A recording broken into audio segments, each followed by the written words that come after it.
안녕하세요. 인천광역시 교육감 도송훈입니다. 가정의 달 5월입니다. 오늘은 사랑하는 가족과 함께 휴식을 해야 할 토요일이기도 합니다. 이렇게 좋은 날, 가족들과의 시간을 뒤로하고 인천 미래교육을 위해 이 자리에 모이신 여러분들이 진정한 가족이라고 생각합니다. 2021년 금년 한 해는 국가교육의 방향을 정하는 중요한 해입니다. 교육부는 4월 20일에 미래교육의 기반을 다지기 위한 2022 개정교육과정 추진계획을 발표했습니다. 이번 교육과정 개정은 인공지능 등 4차 산업혁명의 가속화로 인한 급격한 사회변화, 학령 인구 급감 등 변화에 대응하고 미래교육으로의 대전환을 준비하는 것을 목표로 합니다. 특이한 점은 이전의 교육과정 개발이 교육부 주도로 설계부터 연구, 개발과 보급 과정이 이루어졌다면 2022 개정 교육과정은 국가교육회의 및 시도교육감 협의회와 함께 논의하며 이루어지고 있다는 점입니다. 이에 발맞추어 우리 인천교육도 학생, 학부모, 교사를 포함한 시민사회와의 심도 있는 논의를 바탕으로 인천의 특성을 담은 교육을 하려고 합니다.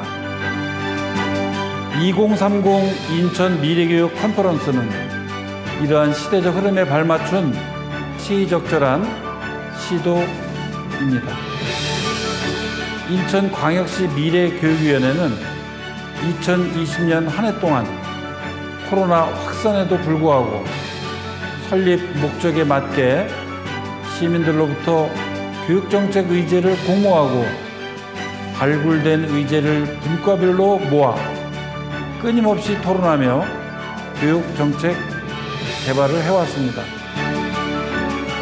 이번 2030 인천 미래교육 컨퍼런스는 작년 한 해의 논의를 심화시키고 7월에 있을 인천 미래교육 공동 비전 선언을 추진하는 징검다리 역할을 할 것입니다.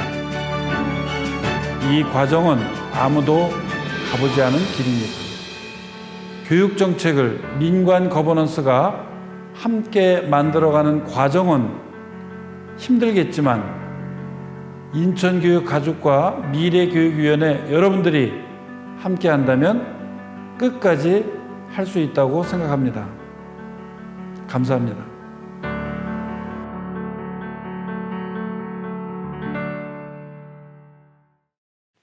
안녕하십니까. 인천광역시장 박남춘입니다.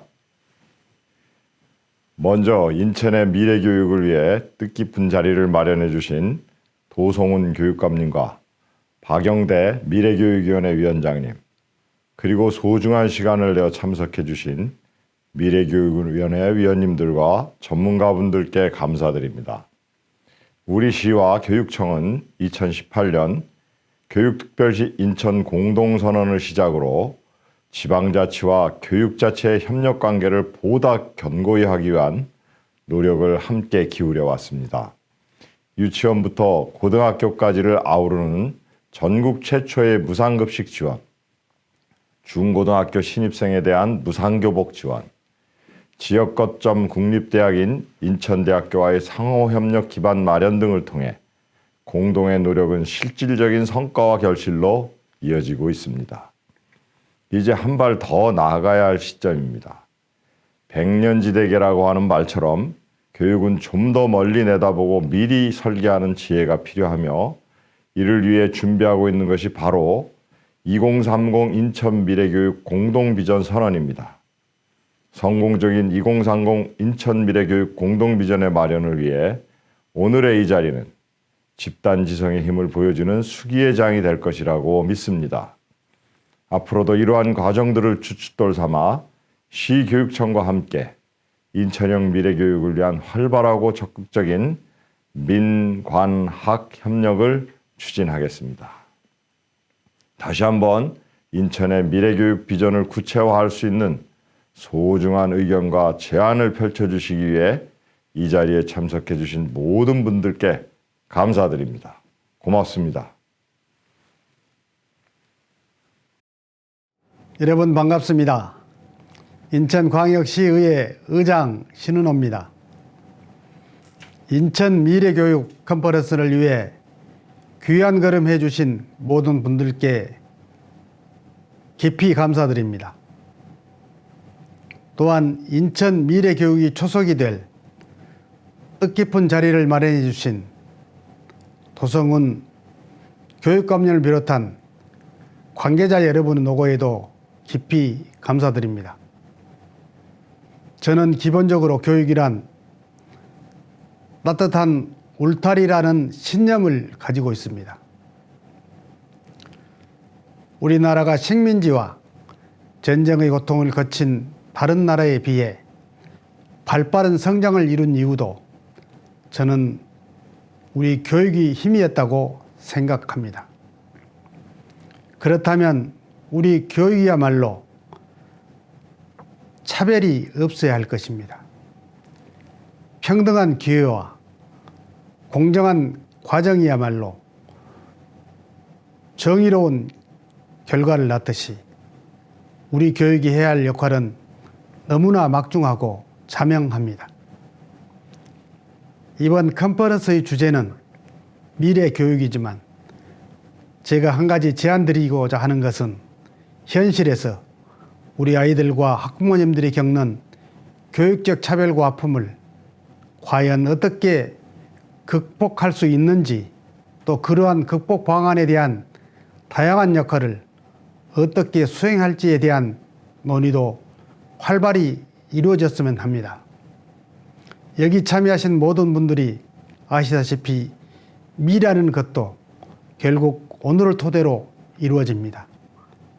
코로나19로 인한 혼란과 아픔을 통해 우리 교육은 한 단계 성장하여 온라인 학습이라는 새로운 패러다임을 형성하였습니다. 저는 이번 컨퍼런스를 통해 우리 인천 교육의 또 다른 패러다임이 형성되길 누구보다 바라고 기대하는 사람입니다. 우리 아이들이 미래 교육을 위한 길에 인천광역시의회는 선도적인 역할로 언제나 함께 할 것입니다. 감사합니다. 네, 반갑습니다. 임기현입니다.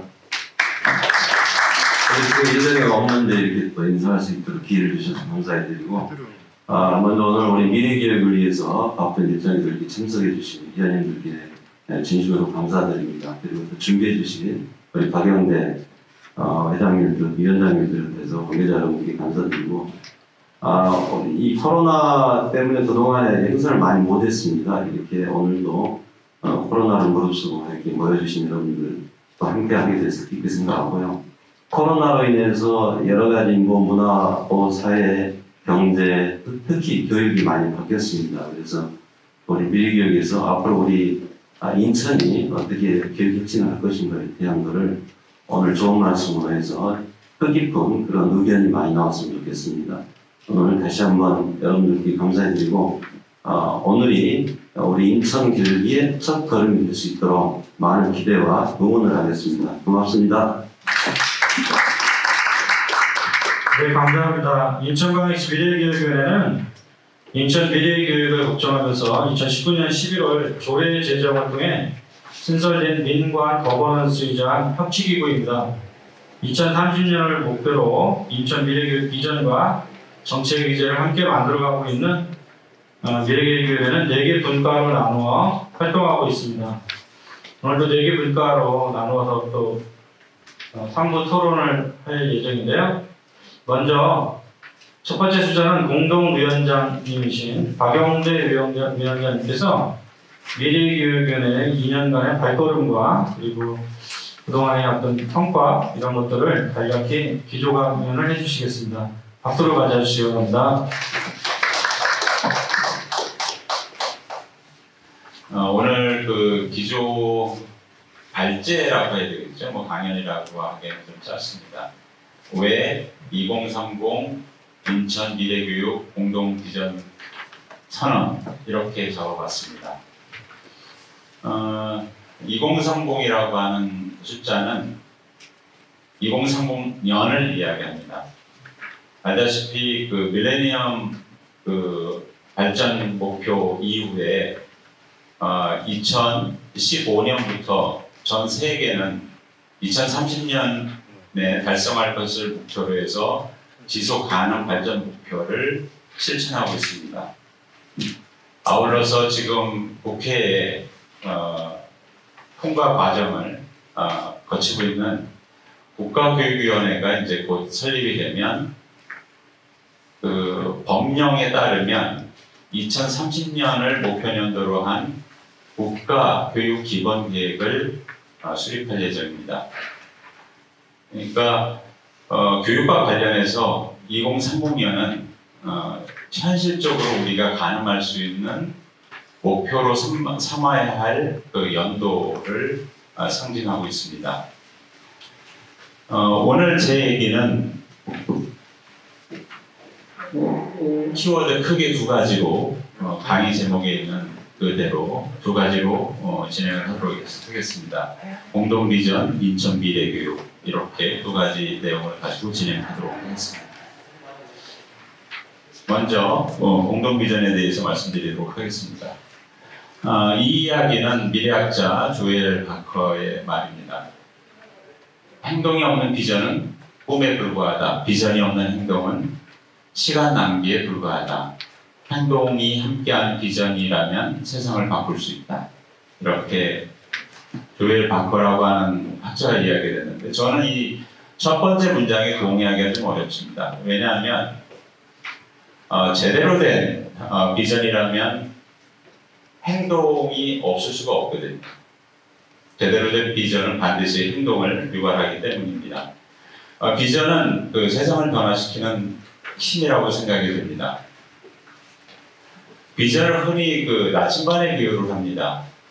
그 여행자가 나침반에 있어야지 방향을 잃지 않고 원하는 목적지에 잘 달성하고 갈 수 있는 것처럼 비전이 있을 때 한 조직은 자신의 존재 목적에 따라서 하고자 하는 바를 제대로 성취할 수가 있습니다. 비전이 있을 때 세 가지 효과 또는 혜택이 있다고 합니다. 첫 번째는 초점을 정확히 맞출 수 있습니다. 초점을 정확히 맞출 수 있다는 것은 우리의 한정된 자원을 효과적으로 배분할 수 있는 것이죠. 두 번째, 다른 사람들에게 동의를 부여해서 더 많은 사람들을 그 비전을 위해서 함께 하자고 끌어들일 수가 있습니다.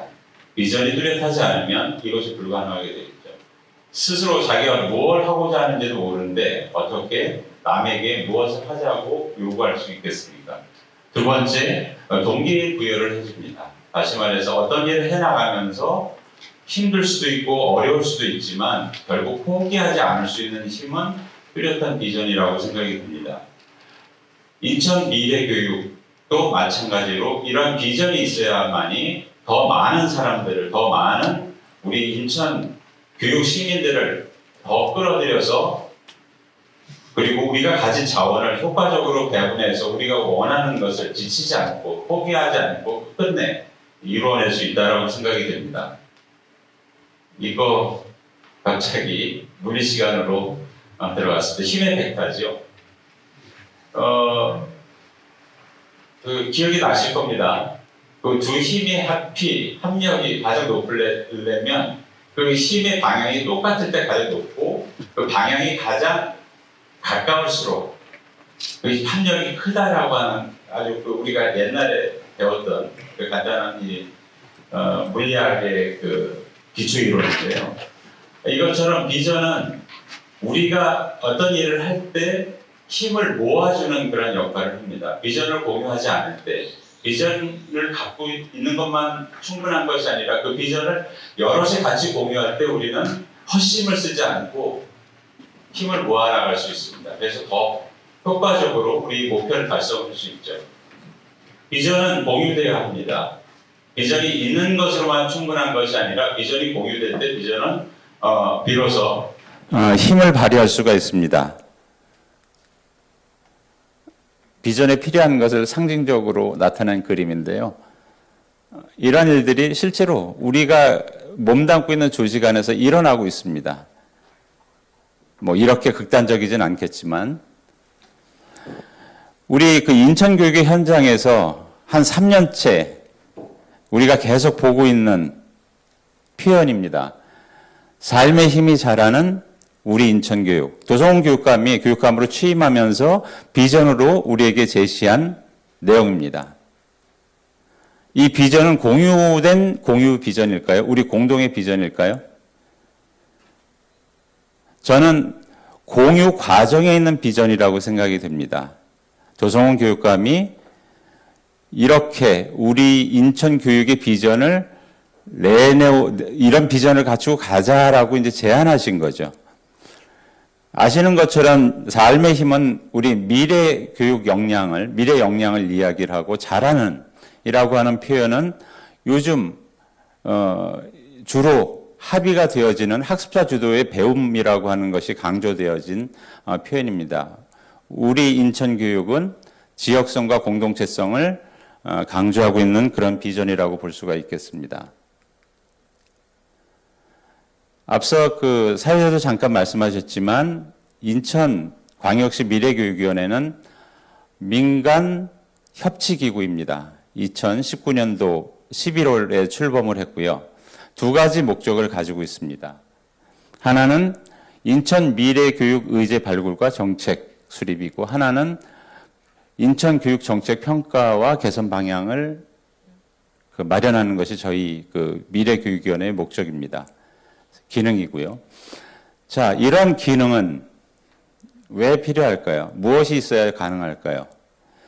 우리 그 미래교육위원회는 낱낱이 인천교육청에서 또는 다양한 교육의 주체들이 시행하고 있는 교육 정책을 하나하나 평가하는 것이 중요하지 않습니다. 아까 공유 비전을 말씀드린 것처럼 우리 인천 교육이 같은 비전 하에 여러 정책들이 헛심 쓰지 않도록 다른 방향을 가르치지 않고 같은 방향을 가르치도록 그렇게 하고 있는지, 정책들이 그렇게 같은 방향을 가르치고 있는지를 평가하는 것이 저희 미래교육위원회의 역할과 기능이라고 생각이 듭니다. 자, 앞서 그 격려사에서 박남춘 그 시장님도 잠깐 언급하신 내용이 있습니다. 교육자치와 지방자치가 협력을 오랫동안 해왔습니다. 최근에 교육자치와 이 지방자치가 같이 공동선언을 한 게 두 차례가 있었습니다. 2018년도에 한 번이 있었고요. 그 다음에 2021년도에 한 번이 있었습니다. 2018년도에는 그 시장, 시의회, 교육감이 같이 공동선언을 했는데요. 크게 4가지 영역에서 이야기를 했습니다. 무상교육, 안심교육, 평등교육, 미래혁신교육 이 4가지 영역에서 이야기를 했고요. 이미 앞에 3가지의 영역에 대해서는 많은 성과들이 이루어지고 있습니다. 문제는 우리가 오늘 이야기하고자 하는 인천 미래교육에 관련된 정책과 이런 것들은 아직 우리가 더 가야 할 것들이 많이 남아 있습니다. 올 1월에 그 어려운 상황에서도 온라인으로 뭐 여러 차례 모임을 거쳐서 2030 미래교육 체제 사회적 협약이 이루어졌습니다. 여기에는 국가교육회의도 함께 했습니다. 국가교육회의가 주도했다고 볼 수가 있고요. 여기에 이때는 세 영역에서 각각 5개 영역에서 각각 그 3개의 정책 과제를 이야기를 해서 모두 15개의 정책 과제가 제시가 되었습니다. 대부분 앞으로 우리가 해결해야 될 교육 차원에서의 정책 과제들이 어떤 것이 있는지를 제시를 하고 있습니다. 자, 이 모든 것들이 비전을 공유하기 위한 하나의 과정이라고 생각이 됩니다. 하지만 부족하다고 생각이 됩니다. 왜냐하면 이런 정책 과제와 정책들이 같은 방향을 가르치고 있는지를 확인하기 위해서는 우리가 그거보다 좀 앞에 이렇게 단순히 정책 과제, 정책 방향뿐만 아니라 우리가 어떤 비전을 가져야 하는지, 그리고 어떤 미래 역량을 가진 사람을 키워내야 하는지에 대한 합의가 좀 필요하다고 생각이 됩니다. 그리고 이런 선언의 주체가 관이 아니라 교육 시민들이, 인천 교육 시민들이 참여하는 가운데 이루어져야 할 것이고요. 광역 단위가 아니라 기초 단위의 정부와 의회도 함께하는 그러한 선언이, 공동 비전 선언이 되어야지만이 이 비전 자체가 힘 있는, 실제로 우리 미래 교육을 이끌어 나갈 나침반으로서의 기능을 할 수 있다라고 생각이 됩니다. 그래서 저희는 지금까지 인천 미래교육위원회는 이 공동 비전 선언을 준비하기 위해서 이런 과정을 밟고 있습니다. 먼저 전문가의 의견을 듣기 위해서 델파이 조사를 진행을 했습니다. 20분의 전문가들이 참여를 해주셨고요. 시민을 대상으로 해서 설문조사를 진행을 했습니다. 5,000분이 넘는 시민들이 함께 해주셨습니다. 이 자리를 빌어서 그렇게 소중한 의견을 함께 해주신 모든 분들에게 감사를 드리고요. 아울러서 기초와 광역의 정부와 의회에 현재의 교육에 대한 의견과 미래 교육에 대한 의견을 듣는 그런 조사를 진행을 했습니다. 자, 이제 인천 미래 교육에 대해서 좀 이야기를 하고자 합니다. 2019년이 3.1운동 100주년을 맞는 때였습니다. 그래서 흔히 이제 교육은 백년지대계라고 얘기를 하잖아요. 그래서 이 특별한 계기를 기념해서 교육계 같이 공동선언을 했습니다. 미래교육 체제 수립을 위한 공동선언을 했는데 새로운 100년을 준비한다는 그런 취지에서요. 이때 미래사회의 모습을 좌우할 핵심 요소로 이제 3가지를 꼽았습니다. 4차 산업혁명, 인구절벽, 한반도 평화. 이렇게 얘기를 했습니다. 기억을 하시겠지만 지금은 옛날처럼 일이 되었지만 이때 당시에 북미 정상회담, 그 다음에 남북 정상회담에서 금방 한반도 평화가 우리 사회를 급격하게 바뀌어놓을 희망을 우리가 갖고 있었습니다. 하지만 이때만 하더라도 코로나19가 우리에게 덮칠 것이라고는 예상을 못했죠. 예, 그렇습니다.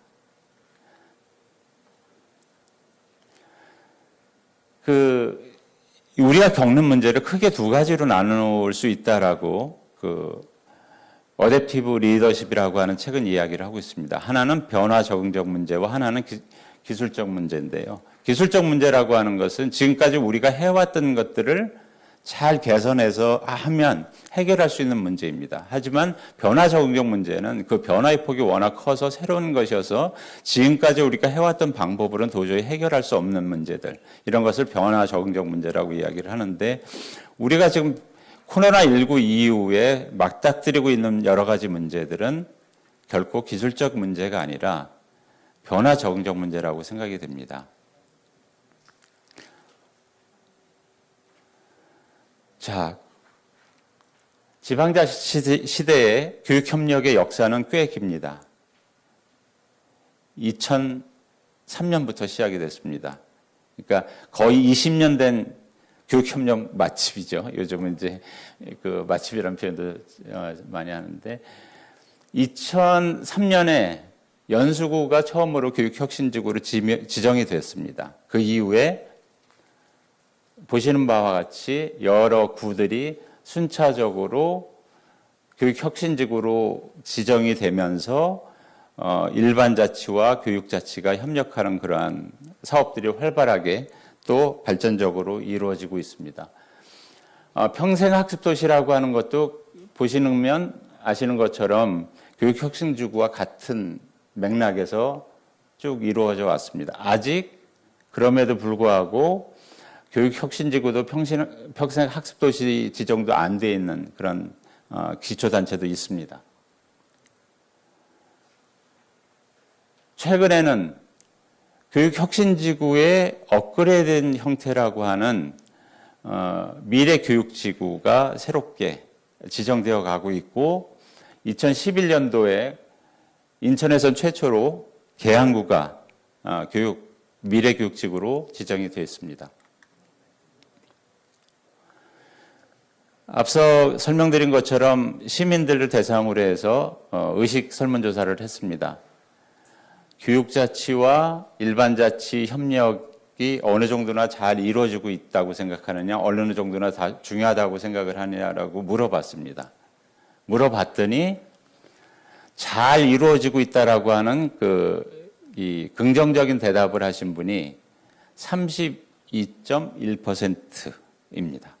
반면에 이게 어느 정도나 중요하다고 생각하느냐라고 했을 때 77.1%가 중요하다고 응답을 하셨습니다. 그러니까 중요도에 대해서는 많은 교육 시민들이 교육자치와 일반자치 협력이 중요하다고 이야기를 하고 있지만 현실로서는 그만큼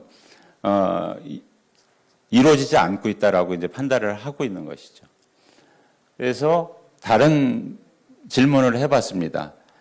교육 협력 여러 가지 분야 중에서 어떤 각각의 분야에 대한 만족도와 중요도를 이제 여쭤봤습니다. 보시는 바와 같이 순위 자체가 이제 큰 의미가 없을 정도로 비슷하게 이렇게 나왔습니다. 주목하고 싶은 것은 뭐냐면 교육혁신지구 운영에 관한 어떻게 보면은 이 교육협력에서 가장 역점을 두고 진행해왔던 2003년도부터 해왔던 일이잖아요. 이 일 자체에 대한 평가가 가장 낮게 나왔다는 것입니다.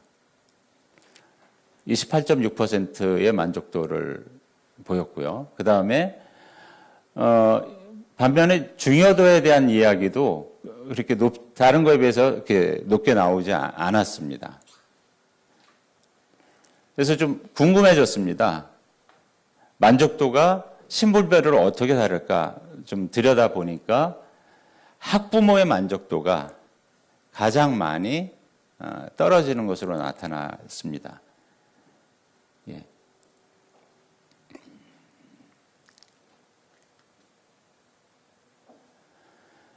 델파이 조사에서 우리 인천에 아직까지 없는 교육 비전을 뭘로 삼았으면 좋겠느냐라고 이제 좀 물어봤습니다. 근데 아까 이제 말씀을 드린 것처럼 여러 가지 협력과 공동 선언이 있었지만 이거를 우리의 교육에 관련된 공동 비전으로 하자라고 하는 합의는 여태까지 없었기 때문에 인천에서는 저희가 그 교육과 교육회의에서 2018년도에 정책 연구한 그 보고서에 제안된 그 비전을 기초로 해서 그리고 그 인간상을 기초로 해서 델파이 조사를 진행을 했습니다. 이와 같은 결과가 나왔습니다. 행복한 배움, 다채로운 성장, 함께하는 인천교육 이렇게. 그다음에 인간상과 관련해서는 인간다움을 갖춘 전인적 인간, 배움을 즐기는 자율적 인간, 공감 능력을 갖춘 협력적 인간, 질문 능력을 갖춘 창의적 사람, 네, 뭐 이렇게 인간 이렇게 나왔습니다. 이 자치단체 의견 조사를 했다고 이제 말씀을 드렸는데요. 인천 미래교육 비전에 관해서 어떤 비전을 했으면 좋겠느냐라고 이제 각 구에 여쭤봤을 때 여기에 나와 있는 것처럼 그런 대답을 하셨습니다. 보면 여기서 이제 이야기하고 있는 것과 이 저희 델파이 조사에서 제안되어진 비전하고가 내용적으로 이렇게 겹치기 때문에 비전이 크게 잘못 설정되지 않았다라고 하는, 잘 마련됐다라고 하는 그런 결론을 얻을 수가 있을 것 같습니다. 인간상과 관련해서는 이러한 제안을 각 구에서 하셨는데 보면 그 각 구에서는 이 글로벌 시대에 글로벌 인재를 양성해야 한다라고 하는 그러한 의견들을 많이 내셨는데 델파이 조사에서 나온 의견 중에서는 그러한 게 좀 빠져 있습니다. 그래서 아마 그 초안을 새롭게 작성을 할 때 인간상 중에서 이러한 그 글로벌 인재로서의 어떤 역량을 갖춘 인간상이라고 하는 것을 반영을 좀 해야 될 것으로 보여집니다. 정책 목표로 이렇게 4가지가 이야기되어졌습니다. 학습자의 개별성을 포용하는 학교 교육, 학교 민주주의 심화, 교원과 학습 지원 인력의 전문성 강화, 모두가 존중받는 학교 문화와 제도 구축, 이렇게 정리가 됐고요. 그 아래 그 의제는 저희 미래교육위원회가 그 시민들로부터 미래교육 의제 제안을 받아서 바텀업 방식으로 정리한 의제 중에서 각 분과에서 채택해서 논의하고 있는 3개의 의제, 정책 과제입니다. 학습의 장으로서 미래학교와 마을 조성, 자기 주도적 진로 설계를 위한 평생 학습체계 구축, 학생 중심 교육복지 통합 시스템 구축, 미래 환경에 맞는 인천형 시민교육체제 구축. 네. 이 2개가 좀 잘 어우러져서 정책 과제와 목표가 좀 정리가 되어져야 될 거라고 생각이 듭니다. 마찬가지로 기초단체의 정책 목표에 대한 제안을 여쭤봤습니다. 굉장히 많은 내용, 잘 안 보이시죠? 그래서 이렇게 좀 정리를 하면 대체로 그 정책 목표로 이러한 것들을 제시를 하셨습니다. 함께 만드는 교육혁신체제 구축, 지속가능한 미래교육 환경 조성, 민관화 거버넌스 활성화, 마을교육 공동체 활성화, 환경 변화에 맞는 미래 인재 육성, 모두가 행복한 교육 환경 조성, 교육 불평등 해소를 위한 교육 협력 강화. 아까 그 시의장님도 이 얘기를 강조해서 이야기를 하셨죠. 글로벌 평생 학습 도시 강화. 이렇게 정리를 해볼 수가 있겠습니다. 자, 우리는 지금 간단하게 설명드렸던 이 내용들을 좀 정리를 해서 초안을 만들고 이 초안을 가지고 아까 말씀드리는 이 서론의 주체, 광역과 기초, 그 다음에 일반자치와 교육자치의 정책을 담당하는 사람들이 함께 모여서 이 선언문을 최종적으로 완성을 해서 7월 14일 날 오전 9시에 선학중에서 이 선포식을 가지려고 합니다. 선학중이 이 장소로 선택된 것은 거기에 그 문화교육 복합시설이 인천 최초로 들어섭니다. 학교와 마을의 경계가 허물어지고 이 아이들의 교육과 평생학습의 경계가 허물어지는 상징적인 공간이기 때문에 이 공간에서 미래교육의 공동 비전을 선언하는 것이 의미가 있겠다 생각해서 장소를 여기로 생각해 보았습니다. 저희는 아까 팀장님도 잠깐 소개해 주신 것처럼 분과별로 작년에 4차례 포럼을 거쳤습니다. 포럼 하면서 모든 분과에서 다른 주제 이야기를 했지만 결국은 주요 정책, 3대 정책 수단으로 이 3가지가 다 공통적으로 이야기되었습니다. 교육과정, 플랫폼, 거버넌스. 토론을 하면 할수록 이 3가지 정책 수단은 따로따로가 아니라 서로 맞물려 돌아가야 할, 그러니까 거버넌스이면서도 플랫폼이어야 하고 플랫폼이면서 교육과정이어야 하고 교육과정이면서 거버넌스여야 하는 이러한 세계가 이제 맞물려 돌아가야 하는 것임을 느낄 수 있었습니다.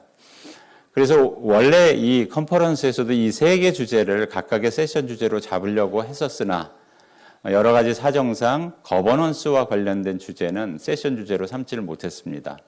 코로나19가 저희를 도와주지 않고 했기 때문에 그렇게 아쉬움을 좀 남기는데요. 거버넌스 문제는 어쨌든 더 토론은 이제 필요하겠지만 제가 간단하게 그냥 좀 우리의 논의의 수준을 정리를 해서 좀 설명을 좀 드리고자 합니다. 민간화 거버넌스.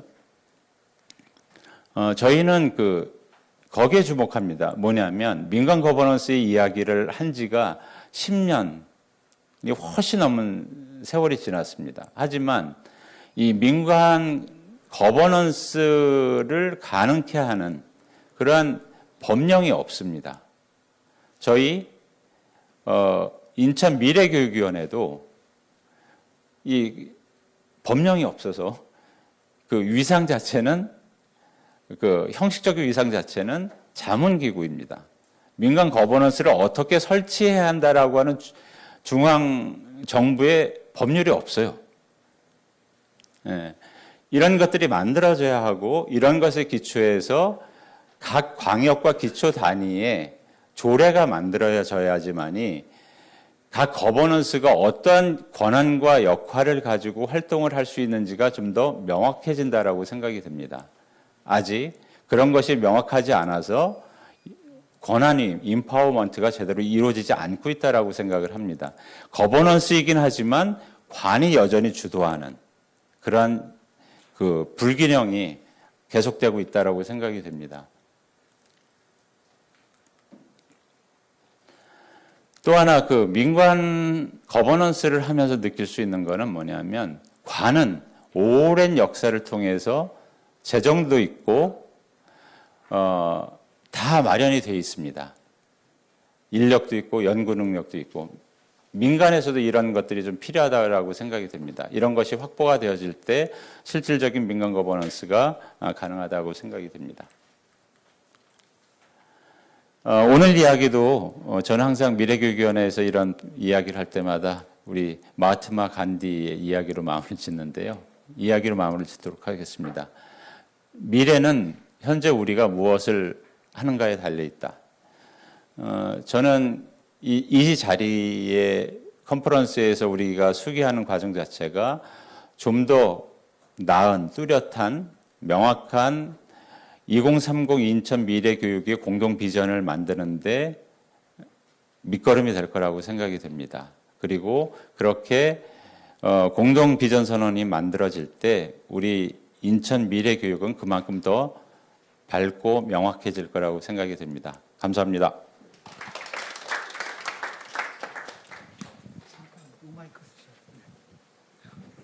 네, 위원장님 감사합니다. 오늘은 그래서 위원장님께서도 말씀해 주신 대로 네 번의 포럼을 통해서 정책 수단을 거버넌스, 플랫폼, 그리고 교육과정이라고 이제 논의해 왔는데요. 오늘 컨퍼런스에서는 그 중에서도 교육과정과 미래교육 플랫폼을 주제로 집중 논의해 보려고 합니다. 그래서 오늘 컨퍼런스의 첫 번째 주제인 인천 미래교육과정은 발제자, 토론자 주제 1세션에서 하게 되는데요. 주제 1세션은 우리 박승우 부위원장님이 해주시겠습니다. 박승우 부위원장님은 제1기 미래기획위원회의 최연소위원이십니다. 위촉이나 임명 당시에는 고등학생이었는데요. 벌써 이제 대학에서 정치학을 공부하는 우리 멋진 박승우 부위원장님을 모시겠습니다. 어디 계신가요? 네. 제1세션 사회를 맡은 박승우 부위원장님을 소개하겠습니다. 네, 부탁드립니다. 발제자분들하고 토론자분들도 같이 나와주시면 감사하겠습니다.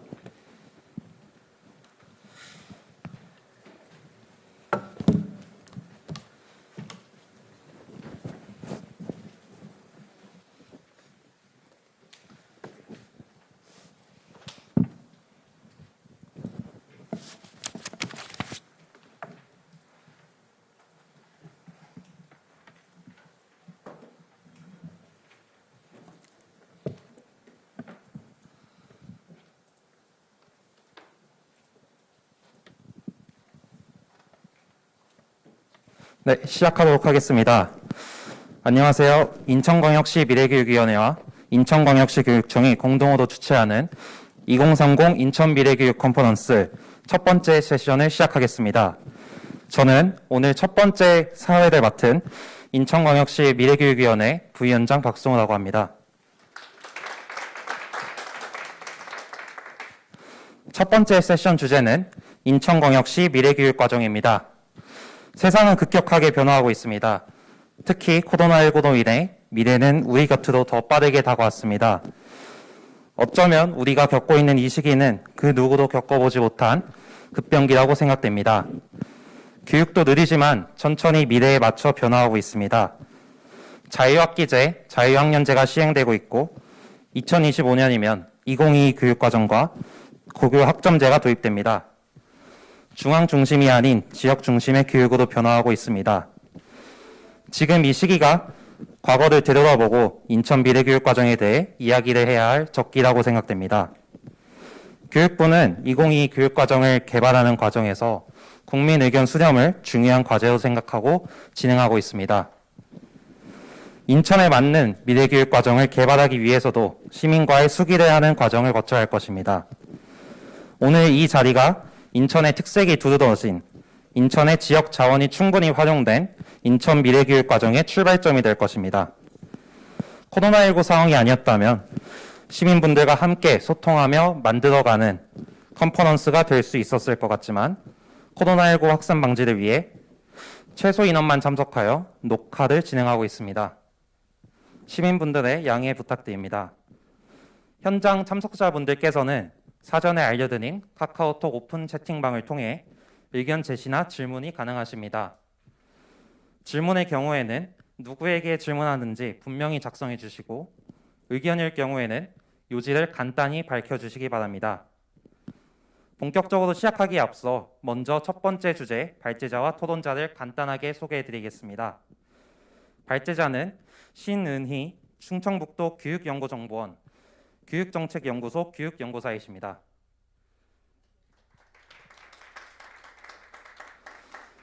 신은희 연구사님은 국가교육회의 정책연구, 연구진흥로도 함께하시며 교육과정과 관련된 연구를 진행하셨습니다. 다음은 토론자분들을 소개해드리겠습니다. 먼저 이계명 인천광역시 교육청 중등교육과 장학사이십니다. 현재 중등교육과정팀에서 교육과정을 개발하고 연구하시는 일을 진행하고 계십니다.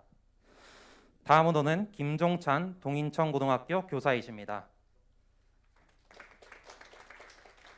김종찬 선생님께서는 미래교육위원회 교육복지본과위원이시기도 합니다. 인천교육에 굉장히 큰 관심을 갖고 다양한 활동을 하고 계십니다. 세 분께서 전문가와 현장의 다양한 목소리를 전달해 주실 수 있을 것으로 생각됩니다. 이제 본격적으로 시작해 보도록 하겠습니다. 먼저 제도 설계 관점에서의 미래교육 과정 거버넌스를 주제로 신은희 연구사님께서 발제를 해주시겠습니다. 발제 시간은 20분입니다.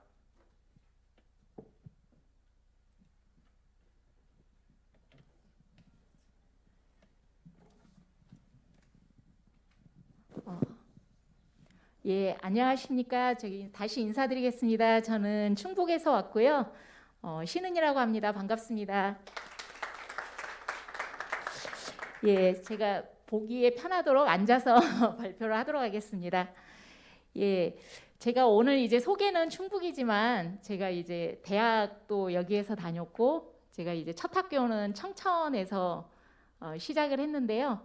지금 제가 발표하는 여러 내용이나 뭐 교육과정에 대한 고민 이런 것들은 다 첫 학교에서 싹 텄고 그다음에 이제 그동안 이렇게 다양한 뭐 문제의식과 고민들 이런 부분들은 사실 그동안 계속 인천에서 많은 선생님들과 또 시민들과 함께 고민했던 내용들을 토대로 지금까지 발전을 시켜오고 있습니다. 그래서 오늘 또 이렇게 함께 이런 이야기를 나누게 돼서 반갑게 생각합니다. 제 원고는 그 자료집에 1쪽부터 있는데요. 오늘은 이제 PPT를 중심으로 말씀을 드리도록 하겠습니다. 사실 아까 이제 그 위원장님이 발표하신 내용이나 앞에 발표하신 분들과 맥락은 거의 같아서요. 제가 그 내용들을 조금 더 자세히 알았으면은 이제 원고나 이런 데도 반영을 했을 텐데 제가 원고를 그 교육과정의 관점에서 어떻게 접근할까를 또 하고 앞으로 어떤 방향으로 고민하면 좋을까라고 고민하는 것이 좋을 것 같아서 그런 방향으로 원고를 정리하였습니다.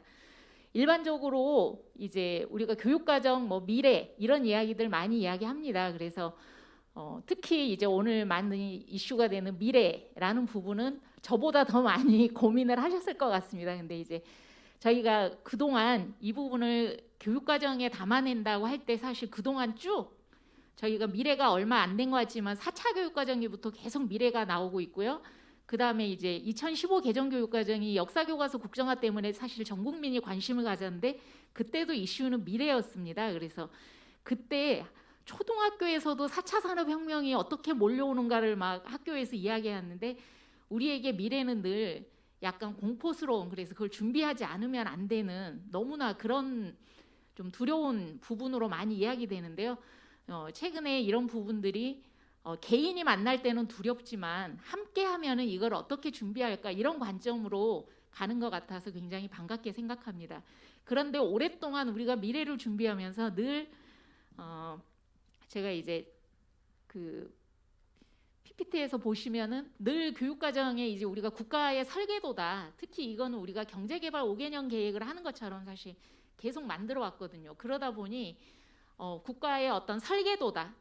아니면은 또한 우리 학생들을 어떻게 성장시킬까, 어떤 경험을 하게 할 것인가 이렇게 이야기하지만 실제적으로는 굉장히 미래를 준비하기 위해서 이런 걸 알아야 된다라는 내용들을 많이 담아왔습니다. 그러다 보니 사실 이 지금이 가르쳐지는 교육과정이 2015 개정 교육과정인데 너무나 많은 내용들이 들어와 있고 이거 외에도 또 많은 내용들이 있다 보니 정작 그 뭐 선생님들이나 학부모님들이나 시민들이나 우리 학생들이나 우리나라에서 고민해야 할 부분들이 제대로 다뤄지지 않는다라고 또 역으로 생각을 합니다. 너무나 많은 걸 가르치다 보니 뭔가 또 터질 때마다 학교에서 왜 이걸 안 가르치지 이런 이렇게 양극단을 왔다 갔다 하면서 사실은 계속 더하기가 되는데 그래서 저희 이런 부분들이 시민과 함께 다뤄질 때는 조금 다른 부분으로 되지 않을까 또 저런 기대감을 가지고 있습니다. 그래서 늘 우리 교육과정에서는 뭐 교과의 문제, 희수의 문제, 그 다음에 교육과정이 대강화되어야 사실은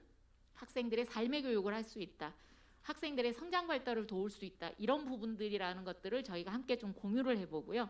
또한 교육과정이 너무 어렵다 보니 사실은 학교에서 배우고 우리가 전 세계적으로 아이들이 가장 많은 학습노동 시간을 가지고 있는 문제, 그리고 저희가 코로나에서도 재난이 이제 불평등하다라는 거 너무나 많이 겪었는데 거기에서도 역시 학교 가면 시험 보는 곳이라는 것이 너무나 극명하게 드러나서 사실은 이제 어떻게 보면은 위기 상황에서 문제가 가장 잘 드러나기 때문에 저희가 함께 보는 현상을 가지고 우리가 어떤 시민적인 관점, 거버넌스 관점에서 어떻게 앞으로 교육과정 문제를 다룰 것인가 이런 자리에서 많이 고민이 되면 좋을 것 같습니다.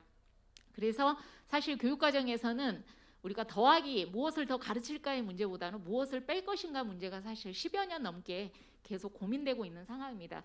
그래서 제가 이제 이 의뢰를 받고 여기 미래교육위원회에 들어갔는데 미래의 교육, 미래는 우리가 무엇을 하는가에 달려 있다. 그리고 이제 거버넌스 플랫폼 교육과정 이 이야기가 있었는데요.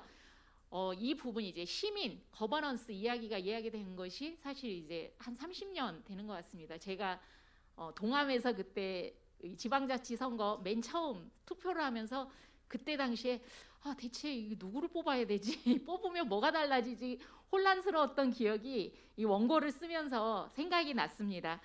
그런데 이거는 이제 제가 원고에 있는 것처럼 위기이자 기회라고 생각하는데요. 이제 기회적인 측면은 이게 우리가 이제 변해야 해 이런 이야기 굉장히 많이 하는데 이때 늘 우리가 사실은 뭐 새로운 걸 만들어야 돼라는 생각을 많이 하게 됩니다. 그런데 어떤 변화라는 것은 물론 새로운 것을 만드는 것도 있지만 사실은 기존의 이런 제도들을 누가 운영하는가 또 이 사실 특히 우리 사회 너무 복잡해서 좋은 제도라고 하나 바꿔놨는데 나중에 보면 역효과가 나는 경우도 있고요.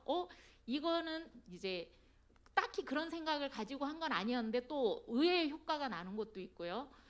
또 만들어놨는데 제 효과를 발휘를 못하는 거 굉장히 여러 가지가 있습니다. 그래서 이 제도가 어떤 우리가 변화를 추구하는 거는 새로운 제도뿐만이 아니라 주체가 변하거나 아니면 각 제도 요소들의 이 관계를 어떻게 맺는가 하기 때문에 지금 그동안의 국가 중심의 교육과정에 지역이 나서고 시민들이 나서고 또 이거를 운영 방식에서도 어떤 상향식, 하향식 이야기되지만 또 이것과 다르게 주체가 거버넌스형으로 네트워킹과 거버넌스형 이런 것들이 지금 다 혼재되어 있지만 이거 자체가 사실은 완전히 그 제도 변화의 새로운 국면에 들어선 것이기 때문에 기회라고 하는 부분이 있습니다. 하지만 이제 제가 뒤에 원고에 쭉 한 부분은 워낙 우리가 70여 년 그 국가교육과정 체제 속에서 너무나 오랫동안 있었고 사실 저희가 쓰는 용어, 문화 모든 것들이 다 국가교육과정 체제 또 이 국가교육과정은 단순히 교육이나 교육과정의 문제가 아니라 사실 우리 사회의 시대 정신이기도 하거든요. 저희가 아까 이제 우리가 이렇게 발맞춰서 굉장히 빨리 발전했다. 이건 우리 시대의 정신이자 세계적 시대 정신이기도 했고 우리가 신자유주의가 문제라고 하는데 신자유주의도 그 시대에 필요했기 때문에 선택한 것이고 그 시대의 시대 정신이거든요.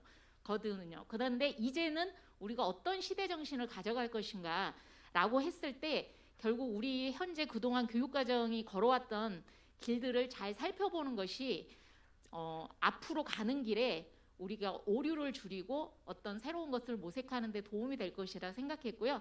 구체적인 정답을 제가 드리기보다 이 과정 하나하나가 사실은 새로운 어떤 발판을 만들어가는 거라고 봐서 저는 그런 부분들을 좀 함께 성찰하는 점들을 짚어보는 걸로 했고요. 구체적인 점들은 앞으로 그 또 이 거버넌스 체제에서 논의하면서 만들어갈 수 있을 것이라고 생각합니다.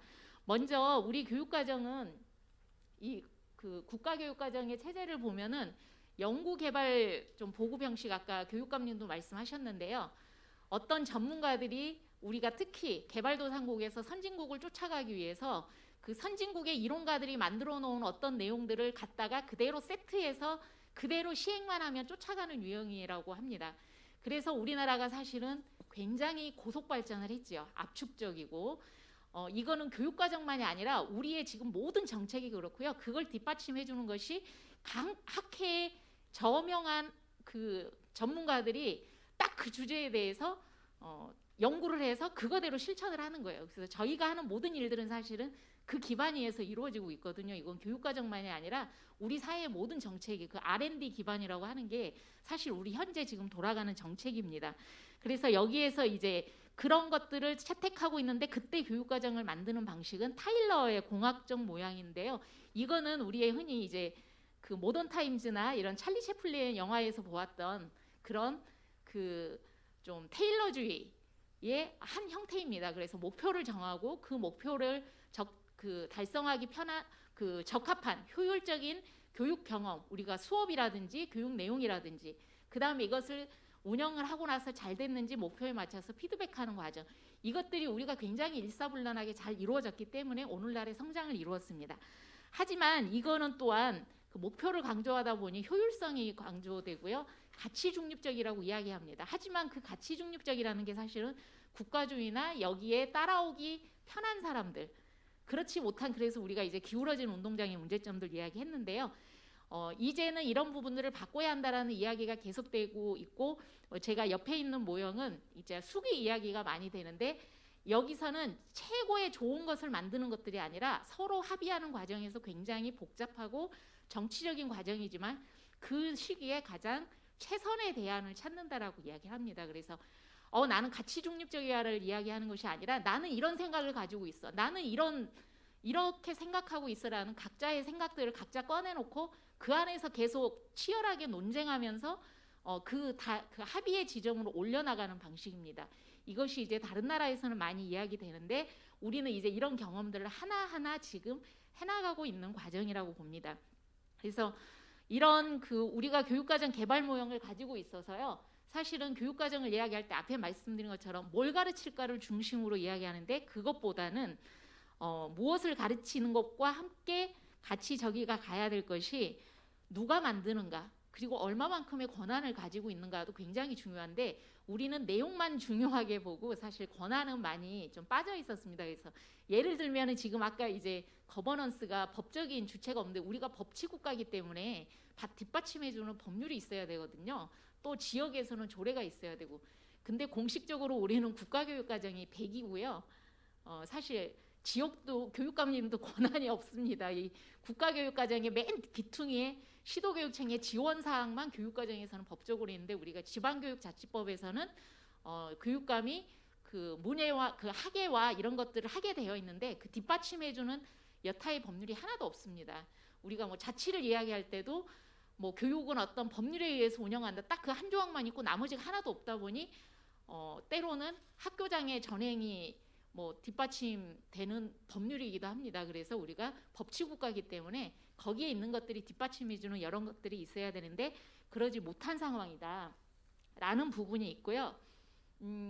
또 그래서 내용들이 이제 권한이 없다 보니 자꾸 국가교육과정의 모든 그 다툼들이 일어나고 그 교과에 들어가지 못한 것들은 이렇게 법률로 제정되다 보니까 초등학교 1, 2학년 예를 들면은 800시간 정도, 880, 뭐 860 이렇게 시간이 되는데 거의 이렇게 법으로 가르치라고 하는 내용이 200시간 가까이 됩니다.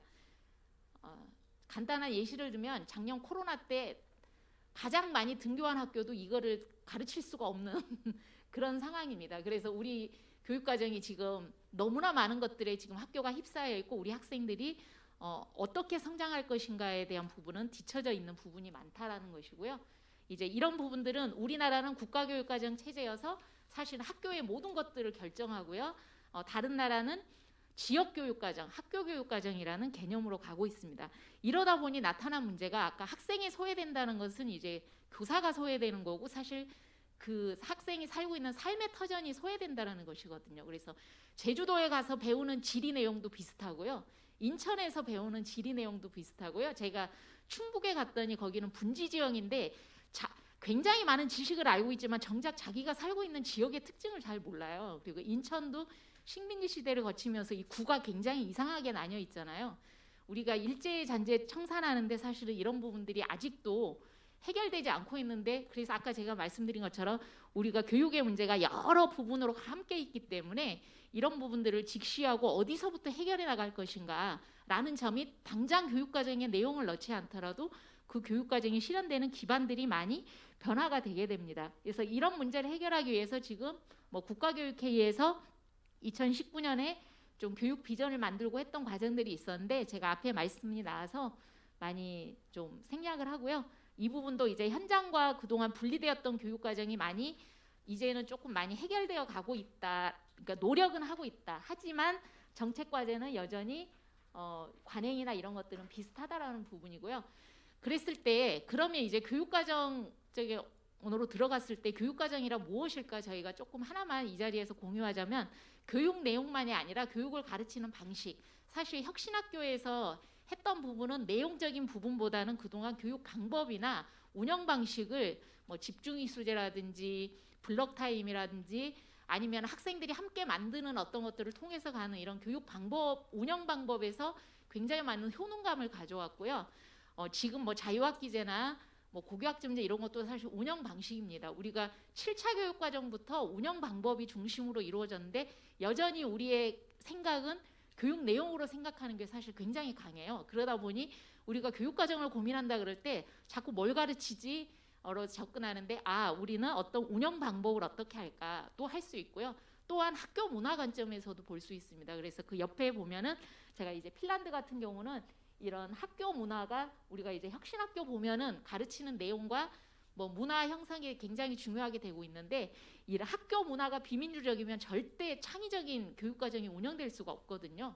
그래서 이제 뭐 학교 민주적인 문화 또한 전문적 학습 공동체, 지역사회와의 거버넌스 이런 것들이 최근에 교육과정의 사실 내용의 질까지도 담보하는 부분들 그리고 그렇다고 내용이 중요하지 않다는 것은 아닙니다. 그래서 최근에 이제 OECD의 아까 2030 프로젝트에서 변혁적 역량이라든지 뭐 갈등 상황에 대한 어떤 부분들 많이 이야기 나오는데 그때 어떤 지식을 가르쳐야 될 것인가 이렇게 마이클 영 같은 사람은 정의로운 지식 어떤 사회 이런 부분들 이야기하는데 저희가 아직 2022 개정교육과정에서는 학생 주도성, 뭐 변혁적 역량 이런 것들은 강조하지만 그런 내용적인 부분들은 강조되지 않는데 이 내용적인 부분을 국가교육과정에 다 만들어서 넣어야 될 것인가 아니면 어떤 형태의 민주화나 권한이 분배되면 그런 부분들을 우리가 함께 고민해서 만들어가야 될 것인가도 저는 앞으로 계속 열려 있다고 봅니다. 그래서 이렇게 교육과정 개념이 확대되고 또한 복지적인 관점, 이 우리가 돌봄을 방과 후에도 데리고 있는 게 돌봄이 아니라 사실 학생 한 명 한 명이 학교에 와서 정말 평등하게 배워지는 것이 저희는 그동안 복지 개념으로 봤거든요.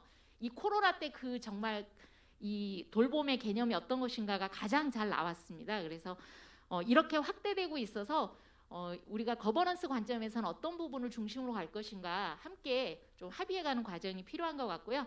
2022 개정교육과정은 제가 자료에 다 담았기 때문에 이런 부분들인데요. 여기서 이제 강조할 부분은요.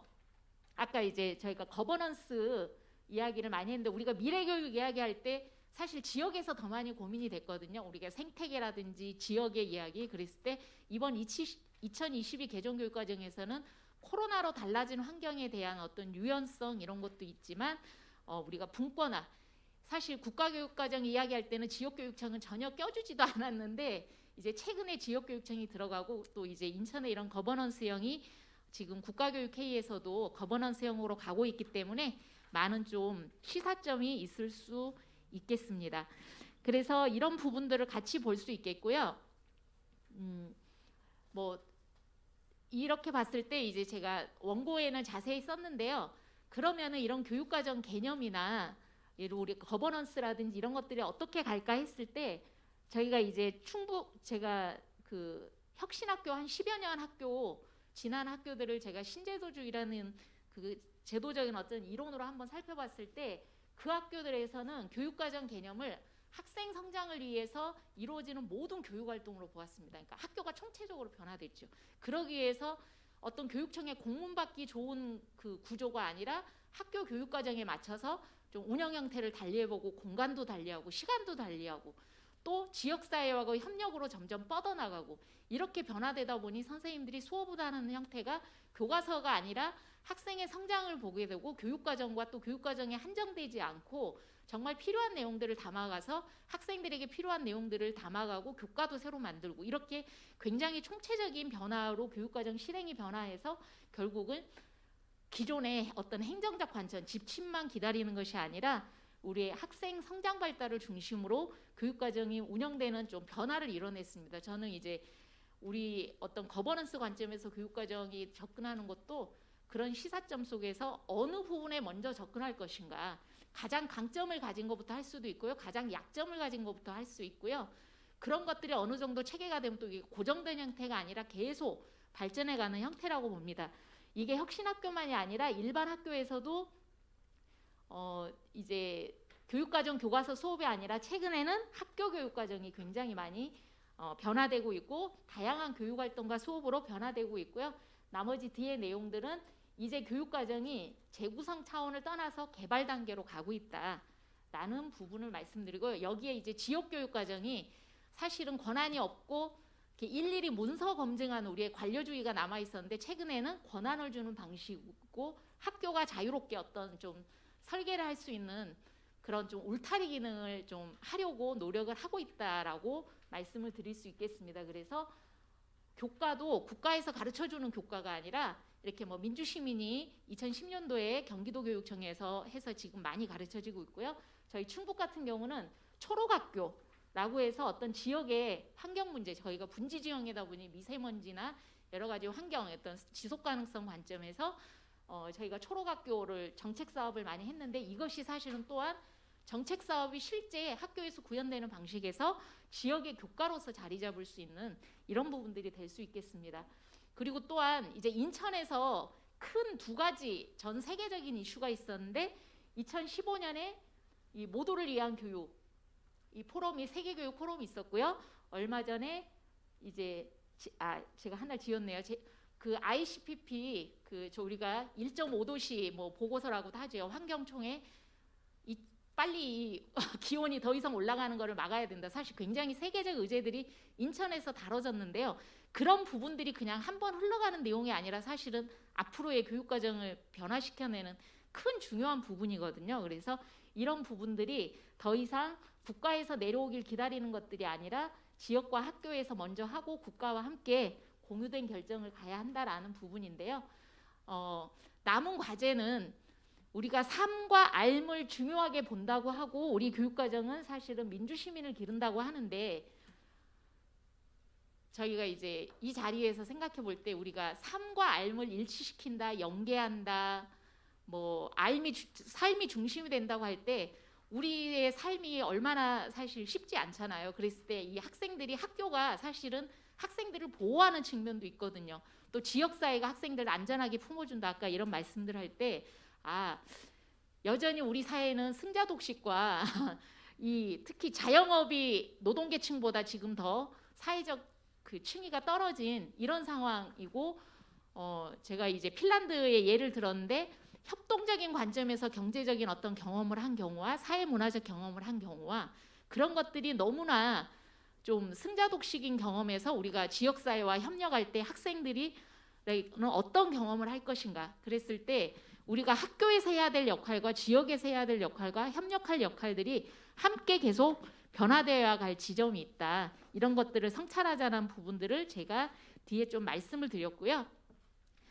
그 사례로 이렇게 저희가 이제 임금 격차 문제 이런 문제 너무나 심각하고 또한 대학 진학률 여전히 우리가 이 사회에서 왔다 갔다 하는 이런 부분들을 생각할 때 어디서부터 접근할 것인가 특히 이제 인천 같은 경우도 수도권이라는 것 속에서 너무 좀 힘든 점이 있는데 그렇지만 함께 좀 나아갈 때는 분명히 아까 제가 개인에게 미래는 그냥 공포일 수 있지만 함께 할 때는 그것이 든든한 좀 바탕이 될 수 있기 때문에 이런 학교에서 일어나는 다양한 현상들이 잘 이루어지고 이거를 묶어내고 그것이 우리의 교육과정이 되고 그러니까 국가에서 만들어서 어떻게 시행했냐가 아니라 학교에서 실천한 부분들이 지역교육과정이 되고 이 지역을 포괄해주는 국가교육과정이 가고 이런 부분들이 지금 왔다 갔다 하고 있는데 그런 것들이 조금 더 방향성을 가지고 간다라면 우리가 정말 미래를 함께 만들어가는 교육과정이 되지 않을까 이렇게 생각합니다. 예, 제 말씀 함께 공유해 주셔서 고맙습니다. 발표를 이상으로 마치겠습니다. 고맙습니다. 네, 감사합니다. 전문가의 입장에서 국가교육과정과 지역교육과정을 잘 진단해 주신 것 같습니다. 여전한 입시교육 체제와 영향, 지역사회 변화, 미래교육과정의 가능성은 우리 미래교육 과정을 개발하며 더 밀도 있고 심도 있는 고민이 필요한 부분이 아닐까 생각됩니다. 또 마지막으로 말씀 주신 부분도 저희가 함께 고민해 보면 좋을 것 같습니다. 이제 주제 토론으로 넘어가 보도록 하겠습니다. 첫 번째 토론 주제는 인천교육과정 2.0 개발 어떻게 할 것인가입니다.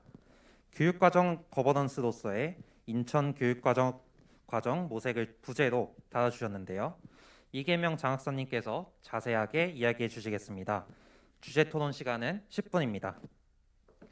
네, 다시 한번 인사드리겠습니다. 예, 인천교육청에서 고등학교 교육과정 업무를 담당하고 있고요. 이계명 장학사입니다. 앉아서 말씀드리겠습니다. 아까 그 사회자님이 소개할 때 교육과정을 개발하는 것을 하고 있다라고 했는데요. 저 교육과정 개발을 하고 있지는 않고요. 저희 인천교육과정은 이제 그 교육공동체의 의견을 모아서 현장의 선생님들과 그리고 지역이 함께 그렇게 개발을 하고자 하는 거여서 제가 교육과정 개발의 주체는 아니고요. 다만 그런 이제 행정적인 업무들을 지원해드리는 역할을 맡고 있고, 그다음에 이제 인천교육과정이 2018년도에 기초연구를 시작하면서 2019년도에 총론의 일부를 좀 개발을 해서 고시를 했고요. 2020년에 그 총론과 더불어 교과교육과정인 강론을 개발해서 고시를 했습니다. 그 업무에 좀 참여하는 역할을 제가 좀 담당하게 되었었습니다. 먼저 그 신은희 연구사님이 그 제도 설계 관점에서 본 미래교육과정 거버넌스라고 하는 이제 일반적인 큰 틀에서의 교육과정의 개발의 어떤 이제 방향이 최근에 어떻게 되고 있는지라고 하는 부분들을 말씀해 주신 것 같습니다. 그래서 연구사님이 발제 원고에서 말씀하셨던 내용에 대체적으로 이제 다 동의를 하고 있고요. 그다음에 저희 인천교육과정도 나름대로 이제 그 얘기했던 부분들을 좀 가지고 가고 있는데, 그것이 이제 각각의 사업 기업의 어떤 주체나 각각의 분절되어 있다 보니까 이것이 통합적으로 이렇게 함께 연결이 돼서 이렇게 하다 이제 그렇게 되지 못하다 보니까 이제 한꺼번에 안내가 좀 이제 총체적으로 안내가 좀 안 되고 있는 부분이라는 생각을 잠깐 하게 됐고요. 연구사님 발제 내용 중에 대체적으로 동의는 하는데 제가 봤을 때는 조금 더 좀 함께 생각해봐야 될 문제 정도 한 2가지를 좀 말씀드리고 저희 구체적으로 저희 인천교육과정에서는 어떻게 그러면 미래형 인천교육과정을 만들어갈 것인지에 대한 저의 생각을 좀 나눠보도록 하겠습니다. 연구사님 말씀해 주실 때 그 교육과정 개발 모형의 2가지 모형들을 좀 말씀을 해 주셨는데 하나는 이제 타일러의 공학적 모형에 대한 그 교육과정 개발 모형과 그다음에 샤벨 수기 모형에 대한 개발 모형의 2가지 모형을 말씀드렸는데 저희 인천교육과정이 개발되는 방향도 마찬가지고 앞으로 가고자 하는 방향도 학교에 이제 마치 교육과정이 편성 운영 지침과 관련해서 거울처럼 학교에서 반드시 자율성이 없이 따라가야 되는 거울과 같은 모형이 아니라 학교에서 이 교육과정을 보고 학교의 여건과 상황, 특색에 맞게 운영할 수 있는 어떤 등대 모형의 방향의 교육과정을 개발해서 운영하고자 합니다. 그래서 대체적으로는 수기 모형을 따라서 교육과정을 운영하긴 하나 이 2가지가 상호 그 어떤 하나만 딱 선택하는 건 아니고요. 그 어떤 여건과 상황에 따라서 2가지를 대립적인 것이 아니라 상호 보완적으로 좀 활용할 수 있다라고 하는 측면에서는 조금 이제 뭐 아마 이미 이제 원고에서는 연구사님 이제 그거를 짚어주셨는데 아마 시간 관계상 발제에서 그 부분이 좀 빠졌을 것 같아서 제가 좀 말씀드리고요. 그다음에 교육과정을 누가 어떻게 운영하느냐의 측면에서 오늘 주된 논의가 이루어지고 있는 것 같은데 교육과정을 누가 어떻게 운영하는 측면에서 어떻게라고 하는 측면에서 좀 봤을 때 아마 이제 연구사님 그 발제 원고에서 제가 좀 유익 있게 봤던 것들은 혁신학교 운영 측면에서 혁신학교의 운영 사례를 가지고서 교육과정을 어떻게 하냐라고 했을 때 사실은 교육과정의 내용을 학교가 결정하고 시도교육청이 결정하는 것들은 굉장히 어려운 방식이죠. 우리나라는 저는 뭐 국가 중심 교육과정 체제라고 말씀을 연구사님 하시긴 했는데 저는 국가가 교육과정을 독점하고 있었다라고 생각합니다. 개인적으로는. 근데 그 내용에 대한 것들을 학교가 선생님들이 자율적으로 결정할 수 있는 여지는 없었고요.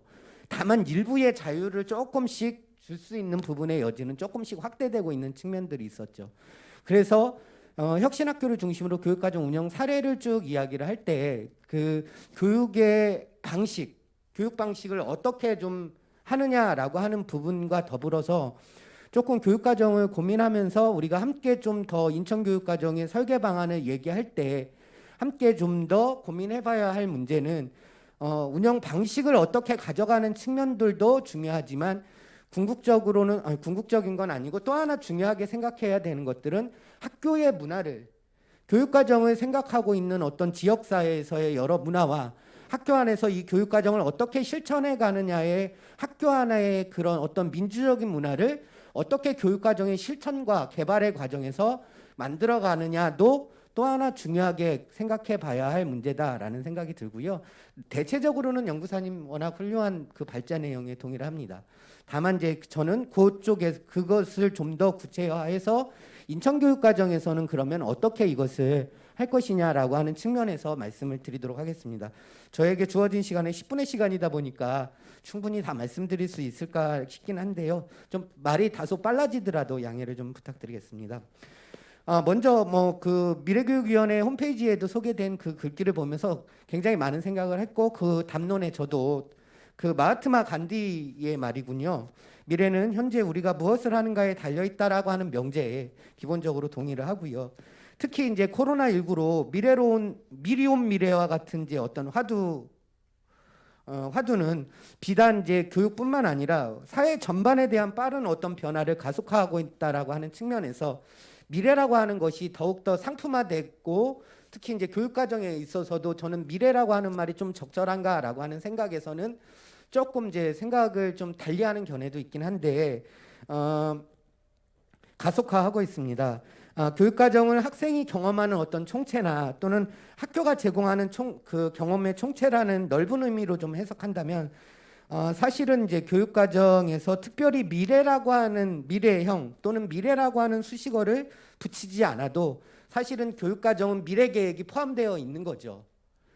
그러니까 지금 저희가 2030 그 교육 비전을 세우기 위해서 그 중에서 교육과정의 측면에서 어떤 미래 비전을 세워갈 것인가의 논의를 위해서 오늘 이 토론이 마련되었을 텐데 교육과정에서는 사실은 미래 계획이라고 하는 것들이 논의가 되고 있고 저희 교육청에서도 2030의 이제 인천의 교육의 어떤 비전을 위해서 교육과정이 어떻게 가야 되느냐에 하는 측면에서는 또 내부적으로 많은 고민을 하고 있는 부분들입니다. 그럼에도 불구하고 미래 또는 미래형이라고 하는 이제 수식어가 붙어야 되는 이유에 대해서는 우리가 이후에도 좀 다 같이 함께 생각해봐야 할 문제이지 않을까 싶습니다. 교육과정을 다양한 어떤 이제 관점과 맥락에 따라서 이해하는 수준이 좀 다양하고요. 심지어는 이제 교육과정의 전문가라고 할 수 있는 선생님들조차 이제 교육과정 문서를 정확하게 읽고 해석하는 것들이 어려운 것이 현실입니다. 그러니까 교육과정 문서가 조금 아까 이제 의견에서도 그런 의견 주셨는데 우리 김종찬 쌤 의견에서도 발제 원고를 오늘 와서 봤는데요. 교육과정이 어렵다. 좀 쉽게 가독성 있게 학교에 실질적으로 효과성 있게 좀 개발해서 문서 안내가 필요하다는 의견을 주셨는데 저희가 이제 그것들을 해야 할 과제 중에 하나이지 않을까 싶습니다. 좀 이런 상황에서 2030 미래교육 비전을 위해서 이제 그 교육과정, 인천교육과정, 지역교육과정을 담론화할 수 있는 하나의 이제 계기와 기회를 주셔서 더없이 이제 반갑고 고마운 일이지 아닐 수 없을 것 같습니다. 다만 이제 그 지역교육과정인 인천교육과정에서의 지역의 의미는 제가 생각할 때는 교육과정의 의사결정의 주체가 누가 되어야 하는지의 의미도 지역에 포함되어 있고 합의 수준의 단위를 어떻게 가져갈 것인지의 의미도 지역에 포함되어 있고 그 다음에 그 공간 수준에서 단위에서도 좀 포괄적인 의미인 것 같습니다.